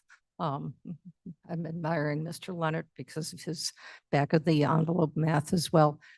So if 70% of the general fund spending is with salaries, and I thought perhaps I heard somebody say that 70% of that goes into public safety, judicial, et cetera, that would mean that we would have to ask those individuals with two suggestions for all of us is one, a budget freeze for next year, no additional expenses, keep it because we have to have a number to start with. If people come in with additional requests, that'll be higher and we'll have to bring that down to a lower rate. So budget freeze, hard budget freeze. And then take a look at reducing overall for judicial public safety, approximately 17 to 18 million dollars. Because we can't reduce $25 million from the government, from the treasurer's office, and sir, you're sitting here, that just doesn't work because we don't have that high percentage of staff to be able to cut. So we'd have to really take a look and what Mr. Tepe has said, to work with those partners immediately to make those suggestions and acknowledgement that this is going to happen. I don't know what percentage that would be with all three. I don't have those numbers, but that would be a good place to start so that it is a collaborative effort for all of us. We're all in this together. I do know if you take a look at the budget book that I'm not calling her out at all because I support the work that they are doing incredibly much. But there are 80 additional employees with their state's attorney's office over the last few years. And that's a significant cost. Does she need them? Were they underserved at that point? Obviously, this board and she felt so because that was all agreed to. But how do we cut that? I mean, do we cut child abuse? Do we cut the investigation that they're doing? We're going to have some very difficult choices, but it's about, for them, about $18 million altogether. Mr. Chair. Yes, John. Thank you, sir. So it's April 23rd. We are where we are. Finance Committee is where it is. Need to make some steps forward. I think I've heard a very good one to get started right away. And it came from my neighbor here, that this committee get together as soon as possible with the addition, if I may so humbly suggest, of people like Ms. Bates, myself, who have an interest in helping with the process. No votes, whatever, that's fine. But just people who want to engage in this, which would come up with ideas. Everybody comes with ideas. Everybody comes with ways to engage with the departments that we're going to need help from. And that at some point, maybe not right then, but we would very quickly let them all know how we need their help. Those three areas we've talked about, as well as other departments. You know, the analogy I've used before is that, you know, if you can go through your budgets, you're spending whatever it is with a very clean, sharp scalpel, you'll do a better job than the board or committee would do with a chainsaw at any point. And we would appreciate that. It would help you. I've said this before, help us help you. So I'd say let's get the group together, get a date on the calendar and start. Mr. Leonard. Thank you, Mr. Chairman. I would like to put out a challenge to everyone in this room. And that is, if we have a special meeting, why don't each of us come up with 1, 2, 3, 5 solutions that will save at least $10 million in expenses? So that's my challenge. I'll come in with at least $10 million in expense cutting with my own strategies. You may like them or dislike them, but if we all do that, at least we're headed in the right direction. The idea too that, you know, we need to work with the department heads is true in many respects. We don't want an adversarial relationship, but I think what we do need to face is the fact that as a county board, our responsibility is to allocate money to departments and elected officials, and they decide how to spend it.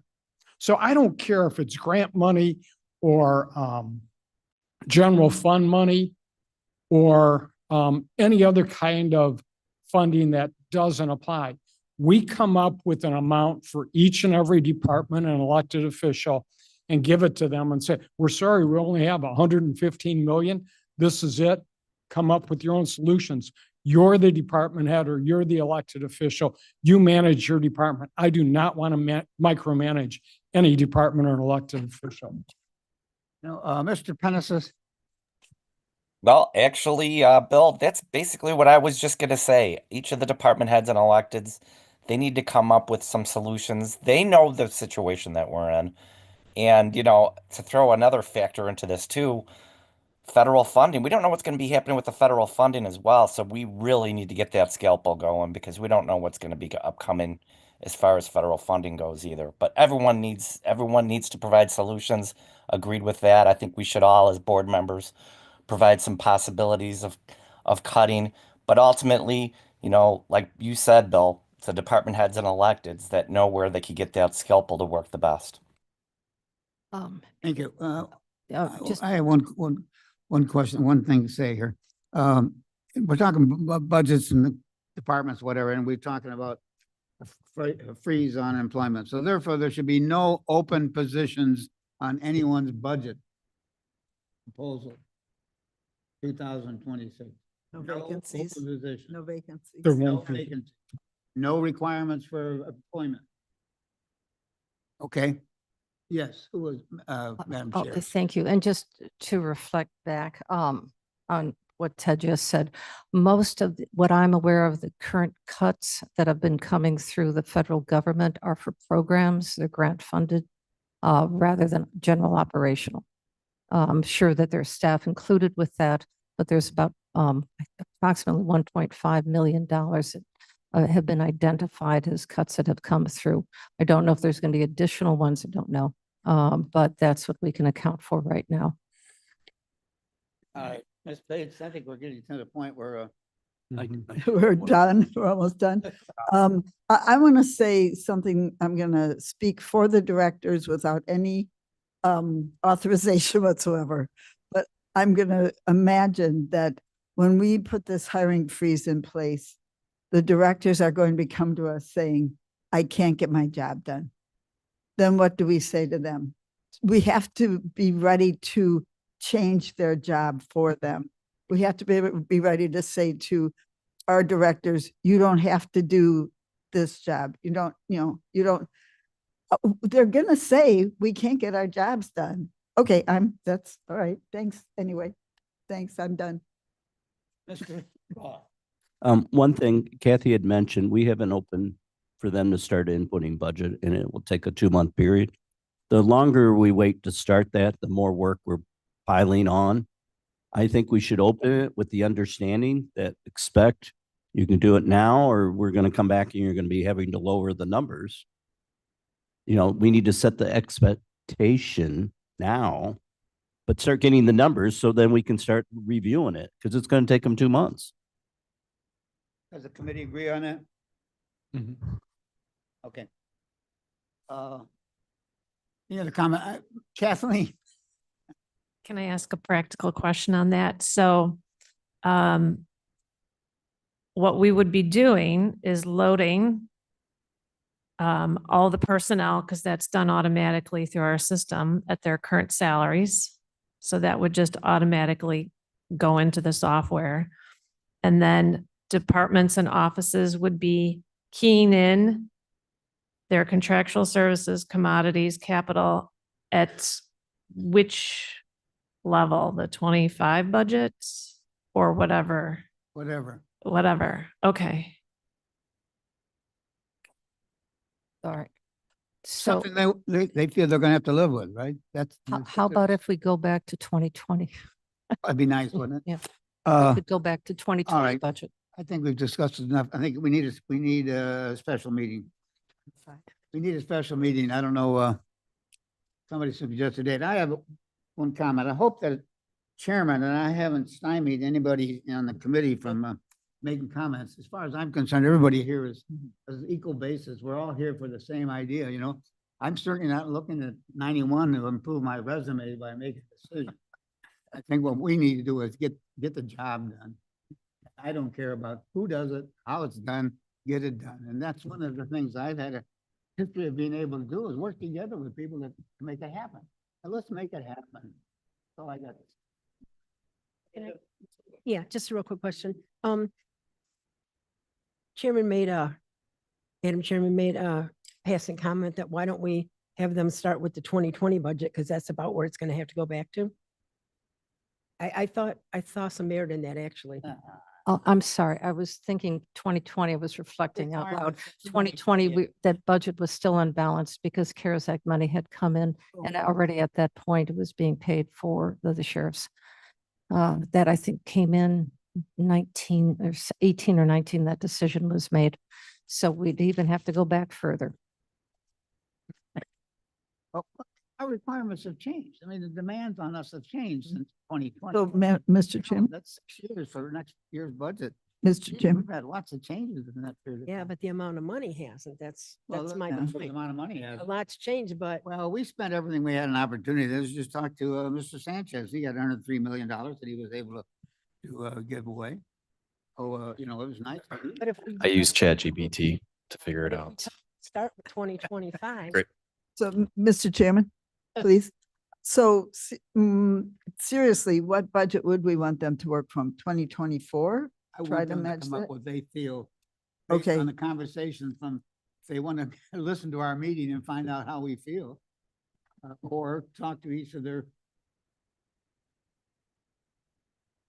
one of their board members who represent their committees. Okay.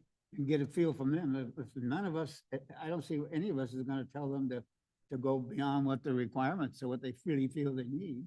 But they need to say what they need, and that's the way we can work from there. I agree. Thank you. Any other, when can we have a special meeting? Next week. If you can just set it, we were asking, because I think having brainstorming meeting is great. I'd like to see if we can move it downstairs, a little bit more informal setting. But we want to make sure before any of that is done, Mr. Frank is going to be checking, make sure that we are going to be in complete obedience to the Open Meetings Act. No, so once he gets that checked, but you can just, that was the suggestion. Should we do next Wednesday at 9? Wednesday, I'm going to be in Springfield. I can't do Wednesday either. Tuesday and Wednesday, I'm out. The other days are If fine. you can take that offline, try to figure something that works for everyone. Well, Bill, I think it's really important that. No, we I do that agree. the It's members are important. here Right. Okay. Online when we're all here to be able to Okay. give our days. No, So, that's a valid point. My I, distinguished colleagues, Surges here. My Sure. daughter gets married next Saturday. I'm out until the following Monday.